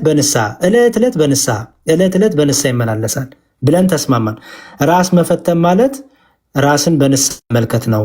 አንድም ደግሞ ያን የሚቀበለውን የሚበላውን ስጋና ደም እውነተኛ የጌታ ስጋና ደም ነው፣ እበላለሁ ጠጣዋለሁ ብሎ መረዳት ማመን መቀበል አለበት። በመስቀል የተሰራለትን ስራ እያሰበ እያመነ መቀበል አለበት። ራስ መፈተን ማለት ሁለቱን የያዘ ነው አልከኝ አይደል? ተስማማን አይደል? በዚህ አንድ እድል ስጠኝና ከላይ ከቁጥር 20 ላይ እንግዲህ አብራችሁ ስትሰበሰቡ የምትበሉት የጌታ እራት አይደለም አለ። ኦኬ፣ ሰዎቹ ታዲያ ምን እያደረጉ ነው? በመብላት ጊዜ እያንዳንዱ የራሱን እራት ይበላል፣ አንዱ ይራባል፣ አንዱ ግን ይሰክራል አለ። ስለዚህ እዚህ ቤተክርስቲያን ውስጥ ያለው ችግር ዝም ብሎ የተወሰነች እኛ የምናስባት አይነት ችግር ብቻ ሳይሆን እነዚህ ሰዎች እያደረጉ ያሉት የጌታን ስጋ አይደለም እየወሰዱ ያሉት ማለት ነው። እንጀራ ያመጣሉ፣ ይሰክራሉ፣ ይበላሉ፣ የራሳቸውን ነው እየበሉ ያሉት ማለት ነው። ስለዚህ ሲሪየስ ነው ጉዳዩ ነው። ከዚህ አንጻር እዚህ ላይ ፎከስ ብናደርግ ይሻላል። አይሁዱ ላይ እየመረጥን መጽሐፍ ቅዱስን እየመረጥን አይሆንም። አንድ ቆይ ላሳያ፣ ችግር የለውም ላሳያ። አንዴ ሲጀመር በሚሰበሰቡበት ጊዜ መለያየትና ክፋት ነበረ መካከላቸው። ላሳየ ምን ይላል መሰለ? ያው ወንድ ጠጉሩን ቢያስረዝም ነውር እንደሆነበት፣ ሴት ግን ጠጉሯን ብታስረዝም ክብር እንዲሆንላት ተፈጥሮ እንኳን አያስተምራችሁ ምን? ጠጉሯን መጎናጸፊያ ሊሆን ትሰጣልና፣ ዳሩ ግን ማንም ሊከራከር ቢፈቅድ እኛ ወይም የእግዚአብሔር አብያተ ክርስቲያናት እንዲህ ያለ ልማድ የለንም። አስተውል። ነገር ግን በምትሰበሰቡበት ጊዜ ለሚከፋ እንጂ ለሚሻል ስላልሆነ ይህን ትእዛዝ ስሰጥ የማመሰግናችሁ አይደለም። በመጀመሪያ ወደ ማህበር ስትሰበሰቡ በመካከላችሁ መለያየት እንዳለ ሰማለሁና። አስተውል። በመካከላቸው ራሱ መለያየት አለ፣ ጸብ አለ፣ ክርክር አለ፣ መለያየት አለ። በአንድ በኩልም አምናለሁ በእናንተ ዘንድ የተፈተኑት እንዲገለጡ በመካከላቸው ወገኖች ደግሞ ሊሆኑ ግድ ነውና። እንግዲህ አብራችሁ ስትሰበሰቡ የምትበሉት የጌታ እራት አይደለም። አስተውል። አብራችሁ ስትሰበሰቡ የምትበሉት የጌታ እራት አይደለም። በመብላት ጊዜ እያንዳንዱ የራሱን እራት ይበላልና፣ አንዱም ይራባል፣ አንዱ ግን ይሰክራል። ኦኬ፣ አስተውል። የጌታ እራት አይደለም የሚበሉት፣ ምክንያቱም እያንዳንዳቸው ለየገዛ ከአንድ ማዕድ አይበሉም። አስተውል። ይሄ ኖርማል ምግባቸው ነው፣ ምክንያቱም ከአንድ ማዕድ እየበሉ አይደለም። ከአንድ የጌታ እራት ሲወሰድ ከአንዱ ማዕድ ከአንዱ ጽዋና ከአንዱ ህብስት ነው የምትካፈለው፣ ጌታ እንዳደረገው ማለት ነው። ጌታም ስርዓቱን የሰራው በዛ መልክ ነው እንጂ ሐዋርያቱ የየራሳችሁን ህብስት አንሱ፣ የየራሳችሁን ህብስት አንስታችሁ በቃ የጌታ እራት ነው ብላችሁ ብሉ አላለም ጌታ። ኦኬ፣ አንድ ህብስት አነሳ፣ ያንን ህብስት ለሁሉም አካፈላቸው። ለምን? ህብስቱ ምንድን ነው? ቤዛው አንድ ነው፣ የሚታረደው በግ አንድ ነው። እርሱ ደግሞ ሁሉንም በአንድ ያደርጋልና ከአንዱ ስጋ ስለንበላ ማለት ነው። ከዛ ምን አለ? እናንተ ግን በየራሳችሁ በየግላችሁ ትበላላችሁ፣ ተለያይታችኋልም አለ። ኦኬ። ከዛ እንግዲህ አብራችሁ ስትሰበሰቡ የምትበሉት የጌታ እራት አይደለም። በመብላት ጊዜ እያንዳንዱ የራሱን እራት ይበላልና፣ አየው፣ አንዱም ይራባል፣ አንዱ ግን ይሰክራል። የምትበሉባቸውና የምትጠጡባቸው ቤቶች የላችሁምን? ወይስ የእግዚአብሔር ማህበር ትንቃላችሁ? አንዳችም የሌላቸውን ታሳፍራላችሁን? ምን ልበላችሁ? በዚህ ነገር ላመሰግናችሁ አላመሰግናችሁም ይላል። አሁን መጣዩ አስተውል። ለእናንተ ደግሞ አሳልፌ የሰጠሁት እኔ ከጌታ ተቀብያለሁና። ኦኬ። ጌታ ኢየሱስ አልፎ በተሰጠበት በዚያች ሌሊት እንጀራን አንስቶ አመሰገነ፣ ቆርሶም እንካችሁ ብሉ። አስተውላውም እንዳላየው ያችኑ እንጀራ ቆርሶ ምን አለ? እንካችሁ ብለዋል። እነሱ የሚያደርጉት በየግላቸው ነው የሚያደርጉት። ስለዚህ ምን አለ? ትክክለኛውን ስርዓት ነገራቸው፣ ሪማይንድ አደረጋቸው። ምን ብሎ? ያችን ህብስት አንስቶ ቆርሶም እንካችሁ ብሉ፣ ይህ ስለ እናንተ የሚሆን ስጋዬ ነው፣ ይህን ለመታሰብ ያድርጉት አለ። እንደዚህም ከራብ በኋላ ጽዋን ደግሞ አንስቶ ይህ ጽዋ በደሜ የሚሆን አዲስ ኪዳን ነው፣ በጠጣችሁ ጊዜ ሁሉ ይህን ለመታሰብ ያድርጉት አለ። ይህን እንጀራ በበላችሁ ጊዜ ሁሉ ይህን ጽዋ በጠጣችሁ ጊዜ ሁሉ ጌታ እስኪመጣ ድረስ ሞቱን ትናገራላችሁና። ስለዚህ አላውን አስተውል። ስለዚህ ሳይገባው ያሬድዬ ከላይ ባነበብነው ክፍል የሰዎቹ ችግር ዋና ችግራቸው ምንድን ነበረ? አንደኛ መለያየት አለባቸው፣ እርስ በርስ አንድ መለያየት አለበት። ሁለተኛ ደግሞ የጌታን ስጋና ደም በየግላቸው እያደረጉ ይሰክራሉ፣ ከልክ በላይ ይጠጣሉ፣ ከልክ በላይ ይበላሉ። ሲጀመር ጌታ እንዳስተማረው ሐዋርያቱ እንደነገሯቸው ጳውሎስ እንዳስተማራቸው ሳይሆን የየግላቸውን ስርዓት ነው እያደረጉ ያሉት። ስለዚህ ሁለት ችግር ታይቶባቸዋል። አንደኛ መለያየት አለ፣ እርስ በርሳቸው። ኦኬ፣ መለያየት አለ። ትልቁ እንደውም የተናደው ይሄ ነው። መለያየት አለ፣ እርስ በርስ መጣላት አለ፣ እርስ በርስ መለያየት አለ። አንድ በመለያየት ሆነ የጌታን ከአንዱ ማዕድ ስለማጠጣ ስለማትበላ። ሁለተኛ ደግሞ እንዳስተማሯቸው ጳውሎስ እንደነገራቸው ጳውሎስ እንዳስተማራቸው እንደነበረችው ስርዓት ሳይሆን የራሳቸውን አድርገው በየግላቸው የየራሳቸው ማዕድ የየራሳቸውን መጠጥ አድርገው ይበላሉ፣ ይጠጣሉ፣ ይሰክራሉ። ሁለቱ ችግራቸው ነው። እዚህ ላይ ቅሬታ አለ። ትክክል። ይሄን አድሬስ እንድታደርግ ነው የፈለኩት። አዲስ አበባ ምንም ችግር የለውም። ከዛ ምን አለ? ይኸው እንግዲህ ኦኬ፣ ቆይ እዚህ ጋር ልምጣሽ። ጌታ ኢየሱስ አልፎ በተሰጠበት በዛች ሌሊት ኦኬ፣ አንብቤዋለሁ። ይህን እንጀራ አላሁን ያው ይህን እንጀራ በበላችሁ ጊዜ ሞቱን ትናገራላችሁ። ስለዚህ አላውን ሳይገባው ይህን እንጀራ የበላ ወይም የጌታን ጽዋ የጠጣ ሁሉ የጌታ ስጋና ደም እንዳለበት። አሁን ከላይ የያዘ እንዲሁም በጣም አርገፍታልኝ። በጣም ጥሩ እንዲሁም ጥሩ ነገር የማይ እንዳረክ በቆሮንቶስ ቤተክርስቲያን ሁለት ችግር አየን። አንደኛው እርስ በርስ ይለያያሉ አይደለ? እርስ በርስ በምንድን ነው የሚለያዩት? ሞሮፍ ምዕራፍ 3 ላይ በደንብ አብራርቶታል። እኔ የአጵሎስ እኔ የጳውሎስ እኔ የኬፋ ነኝ የሚል እንትንም አላቸው፣ የቡድን መንፈስም አለባቸው። ስለዚህ አንደኛ አንዱን ይንቃል አይደል? ያ አሕዛብን ይንቃሉ አይሁዶች፣ ንቀት አለ አይደል? አንዱ እኔ ከተሻልኩ ነኝ ይላል። ክፍል ራሱ ደግሞ አንዱ እየበላ ማለት ፕራውድም አለ። ይሄ በቃ አየው። ስለዚህ ወንድማቸውን እየጠሉ እየናቁ በደል ይሰራሉ ማለት ነው አይደል? ምክንያቱም ወንድምህን መናቅ ከክርስቲያን አካልህን መናቅ ምንድነው? በደል ነው አይደል? ኃጢአት ነው አይደል? ኦኬ። ስለዚህ በመለያየት በደል ኃጢአት እየሰሩ ነው። አንድ ሁለተኛ ደግሞ በተማሩት ስርዓትና የጌታ እራት በሚወሰድ በሚበላ በሚጠጣበት ስርዓት ሳይሆን በየራሳቸው ስርዓት አድርገው ለየራሳቸው ምኞትና ለየራሳቸው ስካር ለየራሳቸው ስጋዊ ነገር ስለሚያደርጉት። ስለዚህ ሳይገባው የሚለው ሁለቱንም የያዘ ነው ወይስ አይደለም? በትክክል ሁለቱንም የያዘ ነው። ፐርፌክት፣ በጣም ጥሩ። ስለዚህ ሞሮፍ የምትለው አይደለም። የመጀመሪያ ከላይ ችግራቸውን አስቀመጠ፣ ከዛ ደግሞ ምናምኑ አስቀመጠ፣ መፍትሄውን እያስቀመጠ ነው። ኦኬ፣ ህጉን እያስቀመጠ ነው፣ ስርዓቱን እያስቀመጠ ነው። ሳይገባው አንዴ ቆይ ልጨርስ። አንዴ ሚራክል የፈለኩት ሞሮፍ ያልኩት ገና እራቱን ወስዶ ማለት ነው። ኦኬ ጨርስሽ። ኖ ሳይገባው የሚለው እኮ ከላይ ያለውን ዘረዘረ አይደለ? ሚራክል አይደል እኮ ራሱ ጌታን እራት ብለው አይደለም እኮ እየወሰዱ ያሉት፣ ኮምፕሊትሊ አላወቁም ማለት ነው። እሱ ብቻ አይደለም፣ በመካከላቸው መለያየት አለ እኮ አልኩ። ሁለት ችግር እኮ አገኘን እኮ። ለምንድን ነው የምታደክመኝ? እሱ እኮ ተስማምተን መጣን። ስለዚህ አትተዋ፣ አትምረጥ። ሁለቱንም ችግር ይዘና ወደታች አይደለ? ሁለቱም ችግር አላ መርጠህ ይሄ ችግር ብቻ ብለህ ወደታች አትመጣም። ሁለቱንም ችግር ነው አድሬስ እያደረገ ያለው።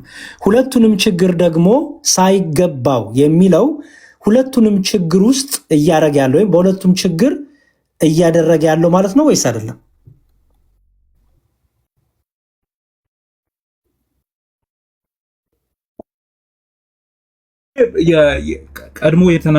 ቀድሞ የገለጻቸው ችግሮች ከጌታ እራት ጋር ብቻ የተያያዙ አይደሉም።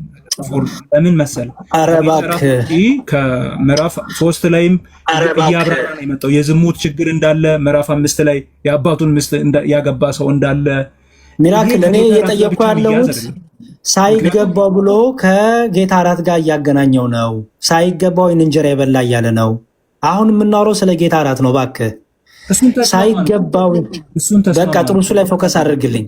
ሳይገባው የሚለው በቆሮንቶስ ቤተክርስቲያን ውስጥ የነበረውን ጠቅላላ ችግር የያዘ ነው ወይስ አይደለም? ሳይገባው የሚለው ስፔሲፊካሊ በሁለቱም ምክንያት ነው የሚል አንድምታ የለውም ይሄ ክፍል። ወይ ጉድ! ከላይ እኮ ነገርከኝ እኮ በቆሮንቶስ ቤተክርስቲያን በመካከላቸው የነበረ ጸብ፣ ክርክር፣ መለያየት አድመ ነበረ። ክርክር ብቻም ደግሞ አይደለም። ያን ደግሞ ከጌታ እራት ጋር ብቻ አታገናኝ ነው እያልኩ። እኔ አላገናኙም፣ ሁለቱንም ነው አንድ ላይ ይዤ የመጣሁት። ተስማምተናል። በቃ ለምንድን ነው የማታዳምጠኝ? ሁለቱንም እያገናኘሁ ነው የመጣሁት። እኔ እንዳንተ እኮ አልመረጥኩም። ይሄ የሆነ ነገር ሲሆን እቺ ትመቸኛለች፣ ሁለቱንም ይዤ ነው የመጣሁት። ምክንያቱም በጣም ጥሩ። ስለዚህ በዚህ አውድ መሰረት ሁለት ችግር አግኝተናል አላገኘንም? ንገረኝ። ያ አለ፣ ችግሩማ አለ እኮ ኦብቪየስሊ። በጣም ጥሩ በቃ እሺ። ስለዚህ ሳይገባው የሚለው እነዛ ሁለቱ ችግሮች የያዘ ነው ወይስ አይደለም? የያዘ ነው። በጣም ጥሩ። ስለዚህ ሳይገባው ሲል አንደኛ በመካከላቸው በመናቅ ወንድሙን በመናቅ በመከፋፈል አንዱ እኔ አንዱ ካንተ እሻላለሁ ማለት አንዱ ዝቅ በማድረግ የጌታን ስጋና ደም የበላ ሳይገባው ማለት አንድ። ሁለተኛ ደግሞ ሳይገባው ማለት የጌታን ስጋ የጌታ እራት ላይ እያሾፈ እያላገጠ ለራሱ ምቾት ለራሱ ስጋ ያሳብ ለራሱ ነገር ለራሱ ስካር የሚበላ ሁለቱን ነገር ይዛል አይዝም? ይይዛል። በቃ ፐርፌክት። ስለዚህ ሳይገባው ይህን እንጀራ የበላ ወይም የጌታን ጽዋ የጠጣው የጌታ ስጋና ደም ዕዳ አለበት ይላል። ዕዳ አለበት ማለት ነው አልገባውም ማለት ነው። የጌታ ስጋና ደም ዕዳ አለበት ማለት ፍርድን ይቀበላል ማለት ነው። እዚህ ጋር የጌታ ስጋና ደም የተባለው እውነተኛ የጌታ ስጋና ደም ነው አይደል? በትክክል የጌታ ስጋና ደም ነው። በጣም ጥሩ። ሰው ግን ራሱን ይፈትን ሲል ሳይገባው እንዳይበላ ነው ወይስ አይደለም? ራሱን ይፈትነው ሳይገባው እንዳይበላ ነው። ልክ ነው። በጣም ጥሩ። ስለዚህ ሳይገባው የሚለው ውስጥ ይቅርታ መጠየቅ አለ፣ ንስሐ መግባት አለ፣ ወንድምን ማፍቀር አለ፣ የጌታን ስጋና ደም የጌታን ራት ጽዋውን ህብስቱን ያንን ማክበር፣ መፍራት፣ ማወቅ፣ መረዳት፣ ማመን ያስፈልጋል። ይህን ሁሉ ያዘ ነው አይደል? በትክክል። በጣም ጥሩ። እንደዛ ከሆነ እሺ። ስለዚህ እንዲሁ ከእንጀራው ይብላ ከጽዋው የሚጠጣ ሳይገባው የሚበላና የሚጠጣ የጌታን ስጋ ስለማይለይ ለራሱ ፍርድ ይበላ ይጠጣል። የጌታን ስጋ ስለማይለይ ማለት ነው ይበላል፣ ግን የጌታን ስጋ አይለይ ማለት ነው። የቅድሙ የኔ ፖይንት ላይ መታል አሁን ማለት ነው። እኔ እሱ ላይ ነው ኤምፋሳይዝ እያደረግኩ ያሉት። ምክንያቱም ሰዎቹ ከላይ እንዳነበብነው ከሀያ ጀምረን እንዳነበብነው የጌታ ስጋና ደም ብለው አይደለም እየበሉ ያሉት፣ ዋናውን ነገር ትተዋል ማለት ነው። ዋናውን ጉዳይ ሚስ አድርገዋል ማለት ነው። እነዚህ ሰዎች ለምንድነው ሚስ ያደረጉት? ራሳቸውን ስላልፈተኑ። አልገባቸውም እንጂ ሲጀመር አልገባቸውም ብቻም አይደለም፣ በማዕከላቸው ጸብና ክርክር አለ። የራሳቸው አሁን የጌታ ስጋ ደምና ስጋ ትርጉሙ ቢገባቸው የራሳቸውን እንጀራ አምጥተው እኮ አይበሉ። ምክንያቱም አንድን እንጀራ ነው የምንቆርሰው፣ አንድ ዳቦ። እሱ ብቻም አይደለም ደግሞ እርስ በርስ ጸብና ክርክር አለባቸው። ጥላቻ፣ አንዱ አንዱን ዝቅ ያደርጋል እኮ ተባባልን አይደል? ይሄ ችግራቸው ነው ከመጀመሪያው ነው። በቃ ስለዚህ ይሄ ችግር ሁሉ ራስን መፈተን ይባላል። ምክንያቱም የጌታን ስጋና ደም በጸብ ውስጥና በክርክር ውስጥ አንድ ላይ ህብረት ማድረግ አትችልም። በአንተ ቸርች ውስጥ አንድ ቆይ ልጨርስ ሚራክል። በአንተ ቸርች ውስጥ የጌታን ስጋና ደም ተረዳው ብለህ በውስጥ በቸርቿ ውስጥ ግን ጸብ ክርክር ካለ ያ ትክክል ነው? ጸብና ክርክር ለጌታ እራት ብቻ መሆን የለበትም ነው። እኔ ብቻ ነው አላልኩም። እስማ አንተ በጣም አድክም ነህ። እኔ ብቻ ነው የሚል ካፌ ወጣ ብያለሁ። ኖርማሊም ሰዎች ህብረት ሲያደርጉ ለጌታ ስጋና ደም ብቻ ብለው ሳይሆን ማን ነው ብቻ ያለው? ሚራክል ለምንድን ነው አንተ ለምንድን ነው በደንብ ልብን የማከፍተው? እኔ መቼ ብቻ ከአንደበቴ እኔ ልብን ከፍቼ ነው እያወራሁ ያለው። እሺ ብቻ የሚል ተናግሬያለሁ፣ ከአንደበቴ ወጥቷል እኮ። እንደዛ አይነት አንድምታ ውስጥ እንዳትመጣ ብዬ ነው። ማን አለ እንዴ? አንተ ጭንቅላት ብቻ የሚያስበውን ለምንድን ነው ወደ እኔ የምታመጣው? አንተ እንደዛ ማሰብ ትችላለህ፣ እኔ መቼ አልኩኝ? እሺ ችግር የለውም ቀጥልሽ። እንዴ በጣም እኮ የሌለን እኔ አንተን እረዳሃለሁ። አንተ ግን የሆነ ጭንቅላት ውስጥ የሆነ ነገር ስላለ አስቀድም ያን ነገር ነው የምታስበው። እሱን ተው ፕሊዝ። ኦነስት ሆነህ መልስልኝ። ኦነስት ሆነህ ዲስከሽናችን ለአንድ ነገር ብቻ ብለው ለጌታራት ብለው አይደለም መዘጋጀት ያለባቸው። ሚራክል ስለ ሰዎች ዕለት ዕለት እንዴት ይመላለሱ አይደለም ርዕሳችን የጌታ እራትን በተመለከተ ነው። የጌታ እራትን አንድ ክርስቲያን ሊወስድ ሲል ከሱ ምን ይጠበቃል የሚለው ርዕሳችን። በቃ አለቀ።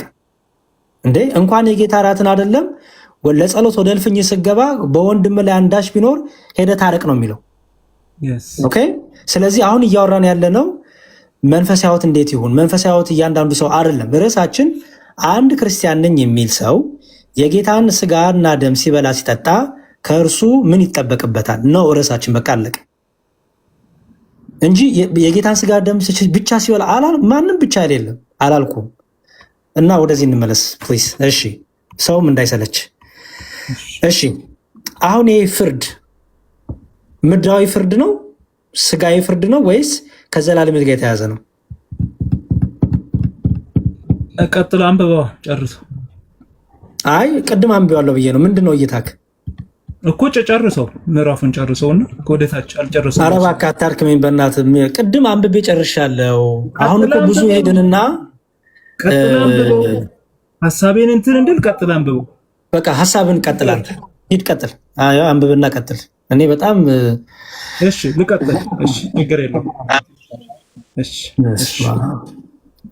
በጣም እንዲሰለች አታርገው ፕሊዝ። በጣም እኮ እኔ አላሰለቸውክም ሳይክ።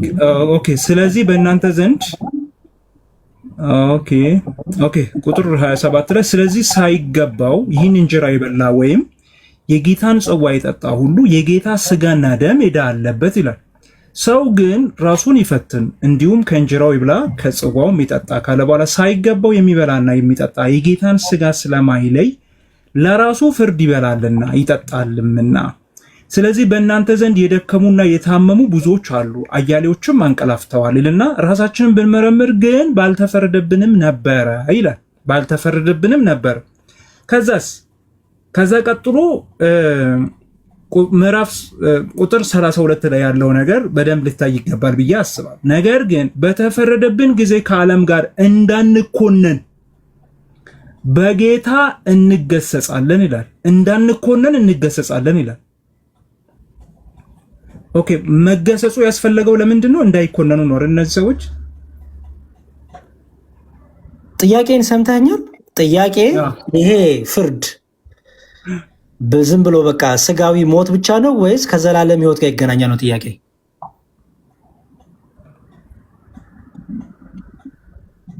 ከዘላለም ሕይወት ጋር ቁጥር 32 ላይ ይናገራል እኮ። እነዚህ ሰዎች እንዳይፈረድባቸው እኮ ነው እየነገራቸው ያለው። ከዓለም ጋር እንዳንኮነን እያሉ ነው በጌታ። ኧረ እባክህ ሚራክል ጥያቄን ስማኝ። ጥያቄ ይሄ ፍርድ ስጋዊ ሞት ምድራዊ ሞት ብቻ ነው ወይስ ከዘላለም ሕይወት ፍርድ ጋርም የተያያዘ ነው ጥያቄ። ከዘላለም ሞት ሕይወት ጋር የተገናኘ መሆኑን አያሳይም። እኔ እንደዚህ አንተ ተረድቻለሁ። በጣም ጥሩ። ስለዚህ ይሄን ትመልስልኛለህ ማለት ነው። ነገር ግን በተፈረደብን ጊዜ ከዓለም ጋር እንዳንኮነን፣ ይሄ መቼ ነው? ከዓለም ጋር የምንኮነንበት የፍርድ ቀን መቼ ነው? ባልተፈረደብንም ነበረ የሚለው ሐሳብ ፓስቴንስ ያሳያል ወይስ ምንድነው? 31 በተፈረደብን ጊዜ አስተውል። ቁጥር 31 ራሳችንን ብንመረምር ግን ባልተፈረደብንም ነበር። ስለዚህ ተፈርዶባቸዋል ማለት ነው እነዚህ ሰዎች አይደለም። ለምሳሌ አሁን ያላመነ ሰው አሁን ተፈርዶበታል ሲባል ንስሐ ቢገባ ወደ መዳን አይመጣም ማለት ነው። እስካልመጣ ድረስ ግን በፍርድ ውስጥ ነው ያለው። ኤግዛክትሊ። በፍርድ ውስጥ ነው ያለው። በጣም ጥሩ። ስለዚህ የጌታን ሥጋና ደም ሳይገባው የሚበላ በፍርድ ውስጥ ነው ያለው ማለት ነው። ምን አልከኝ? የጌታን ሥጋና ደም ሳይገባው የሚበላ በፍርድ ውስጥ ነው ያለው ማለት ነው። ያ በፍርድ ውስጥ ነው ያለው። ምክንያቱም በፍርድ ውስጥ ማለት ምን ማለት ነው? በፍርድ ውስጥ ማለት ምን ማለት ነው? ምን ማለት ነው? ልክ አባት ልጁን እንደሚቀጣ እግዚአብሔር እየገሰጸው ነው ማለት ነው፣ እንዲታረም። ነፃ ፍቃድ አለው። አልመለስም ካለ በማመፁና እንዲታረም ከዛ ነገር እንዲወጣ እየተነገረው ነው። ግን ነፃ ፍቃድ አለ አይደለ? ለምሳሌ ራስን ፈትነ እንዲገባክ ማድረግ ያንተ ፍቃድ ነው አይደለ? ያንተ ድርሻ ነው አይደል? ኦኬ። ራስን ሳትፈትን ግን በእለኝነት ቀጥለ ብትቀበል ግን የዘላለም ሞትን ፍርድ አለብህ አይደለ? ከዘላለም ሕይወት ማንመለስ ከሆነ እኮ ለምን የጌታ ሥጋና ደም ያለን እይታ ትክክለኛ የጠራ ካልሆነ የእግዚአብሔርን እንትን እየናቀን አሁን አይታል አውዱ ላይ በቃ ተስማማን። እናንተ ይንቃሉ ማለት ነው እነዚህ ሰዎች። በጣም ጥሩ። ስለዚህ የሥጋ ሞት ብቻ አይደለም፣ ከዘላለም ሞትም ከዘላለም ሕይወትም ትቆረጣለህ፣ የዘላለም ሕይወትንም ታጣለህ ካልተመለስክና በራስን ካልፈተንክ፣ ራስን ካልመረመርክ፣ የጌታን ሥጋ የጌታን ደም ከመጠጣት በፊት ስለ ጌታ ደምና ሥጋ ትክክለኛ የሆነ እይታ ከሌለው ያንን የሚንቅ ከሆነ በእርግጠኝነት የዘላለም ሕይወት የለውም። ምክንያቱም ሲሪየስ ጉዳይ ነው። የከበረ የክርስቶስ ደምና ሥጋ ነው። በዚህ እኔ አቋሜ ወጥ ነው። በጣም የሚገሰጹት እነዚህ ሰዎች የሚገሰጹት የሚኮነኑት ልክ አባት ልጁን እንደሚቀጣ የሚቀጡት ለምንድን ነው? እንድታረሙ። እሱማ ግድ ነው። እሱማ የእግዚአብሔር ተግሳጽ እኛን ለማቅናት እኛን ለማስተካከል ትዕግስቱ እኛን ለማረም ነው። እኛ ግን በዛ ተጠቅመን ንስሐ መግባት፣ መጸጸት፣ መመለስ የእኛ ፋንታ ነው። ካልተመለስን ግን ከዘላለም ሕይወት እንነቀላለን። ይህ ግልጽ ነው። በጣም ጥሩ። በዚህ ከተስማማን የመጨረሻ ጥያቄ ጥያቄን እኮ አልመለስክም ጭራሽ። እኔ የጠየቁት አሁን እነዚህ ሰዎች ንስሐ መግባት አለባቸው አይደለ? ከመውሰዳቸው ራሳቸውን መፈተን አለባቸው።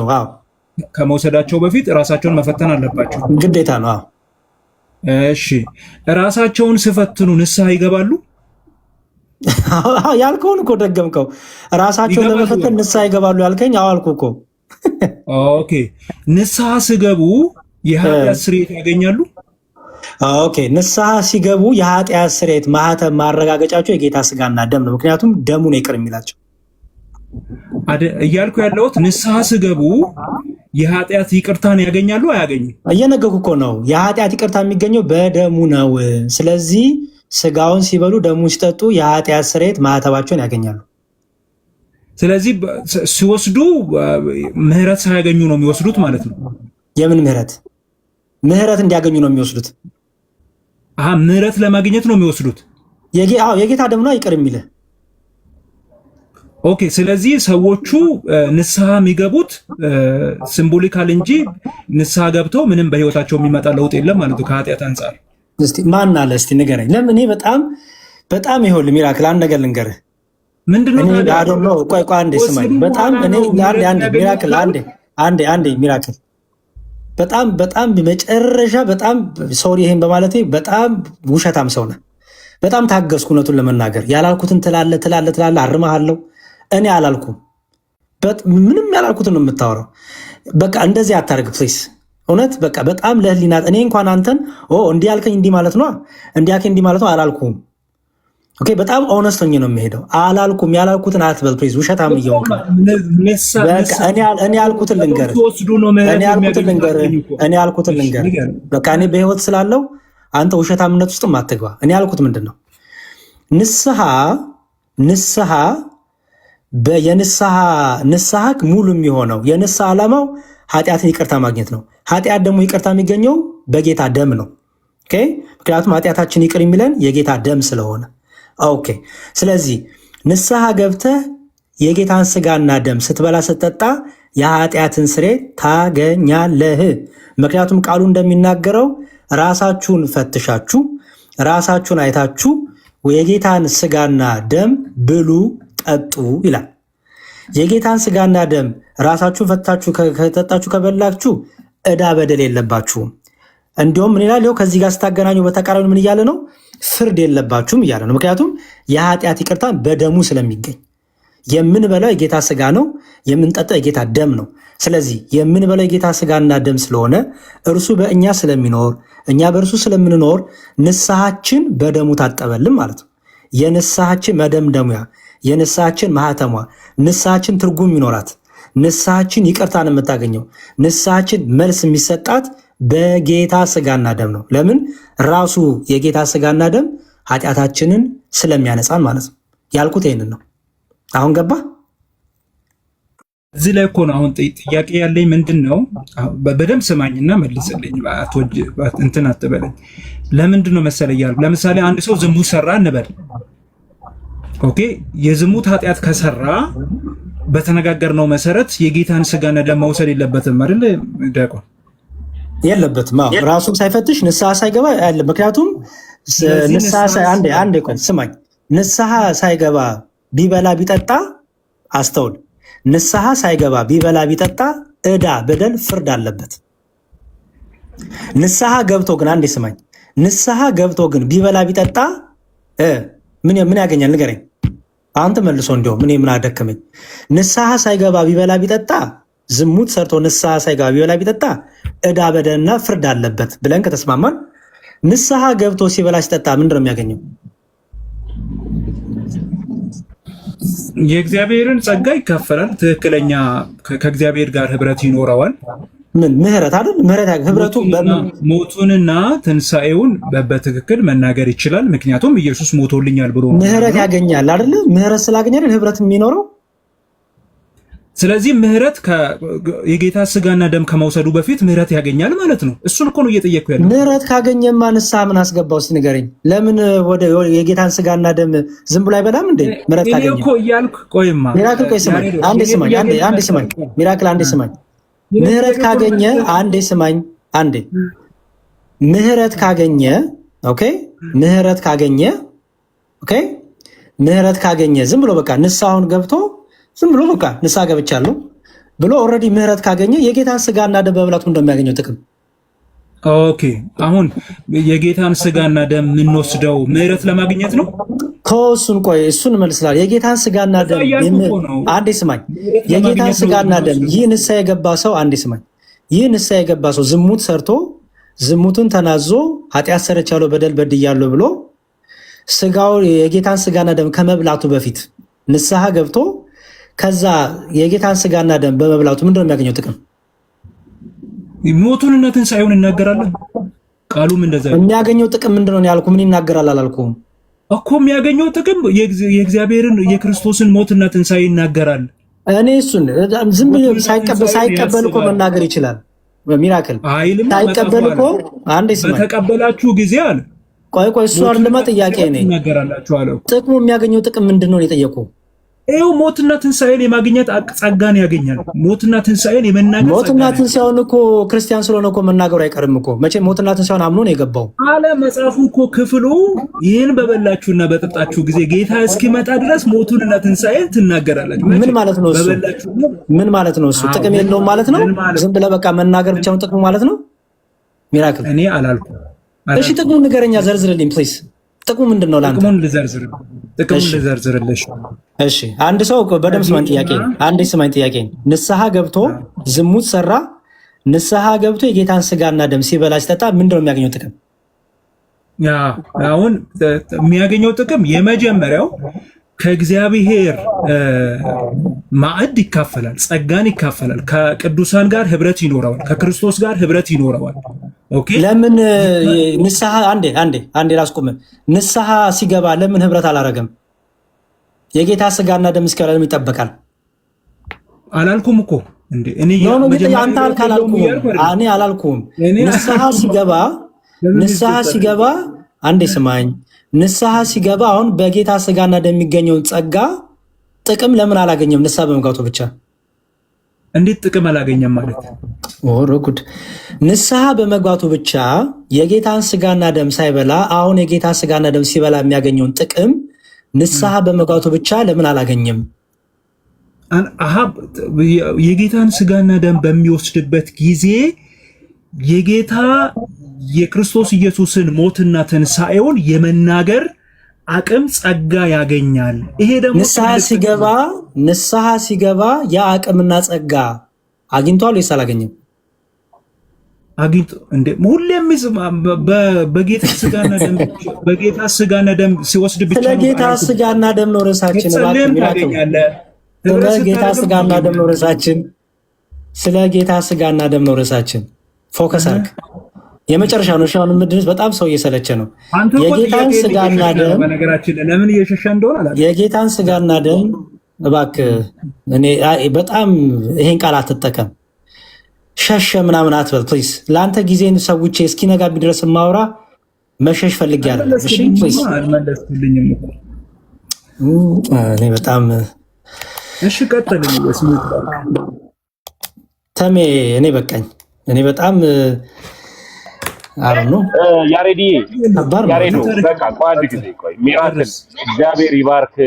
ለሌላ ጊዜና ትዕግስት በጣም ነው የምታሳ እኔ እንዲያውም ዲያቆን ስለሆነ እነ መምህር በረከት እነ መምህር ብሩክ እነ ቅዱስ ሁሉም እዚህ ጋር ቁጭ ብለን ስልችት ብሎናል፣ ጌታ በሚያውቀው ማለት ነው። ግን ያሬዲዬ ሰብሰብ አድርገው ሌላ ሰዎች ሲገቡ እንቀጥላለን። ተባረክ። ለሌላ ጊዜና ሚራክል ግን ጥያቄን እኔ ወርዳለሁ። ጥያቄን ግን ሌሎችም ዮናታን አክሊሉ ዮናታን አክሊሉ ፕሮፋይል ላይ መታመልከውን አምላክን ሄደ ንገረውና ሲመልስልህ ቀጥል። ያሬዲ መምህር ብሩክ ካሉ መምህር ብሩክ ሀሳብ ይስጡ። ትልቁ ነገር ተምዋ ሚውት አድርግልን፣ ድምጽ እየገባ ነው። እሺ ክርስቲያኖች እንግዲህ ታዝባቸዋል ብዬ አስባለሁ። ክርስቲያኖች ታዝባቸዋል። ኦኬ የነበረውን ዲስከሽን እንግዲህ የራሳችሁ የሚጠቅማችሁን ነገር ውሰዱ። እኔ በጣም በቃ ሰው ሊዋሻ አይገባም ብዬ አምናለሁ። ከፕሮቴስታንት ጋር ትልቁ የምቸገረው ነገር እኔ አትዋሹ። ዲስከሽን ላይ መዋሸት አያስፈልጋችሁም። ያላልኩትን ሰው ያላለውን ብልሃል እያላችሁ በውሸት መወንጀልም አያስፈልግም። ታማኝ ሆኖ ዲስከሽኑን ማድረግ ነው እና በጣም አንዳንዴ ሆን ብሎ እንትን ላለ ሰው በጣም ከባድ ነው ማቃናት። እንግዲህ እግዚአብሔር ይርዳ። መምህር በረከት ገብተዋል እንዴ? ይቅርታ በጣም እሺ፣ ይቅርታ በጣም መምህር ብሩክና መምህር በረከት እኔ ዝም ብዬ እያወራው ሜይ ቢ የሚታረም የሚስተካከል ካለ ያስተምሩ እነሱ። ያሬድዬ መምህራኖች ይቅርታ። በነገራችን ላይ በዛውም እንትን ስትል ላይቭ ይሄ ምንድነው ያሬድ ላይቭ የሚለው ድንገት ሃይማኖቱ ምን እንደሆነ እነ መምህርም ወይም እናንተ አንዳችሁ እንድታወሩት ስለፈለኩ ነው። በተደጋጋሚ ገጽ ስለላከ ቀጥልና። እሺ ያሬድ ላይቭ ነው የሚለው። ያሬድ ላይቭ ሰላም ብለናል።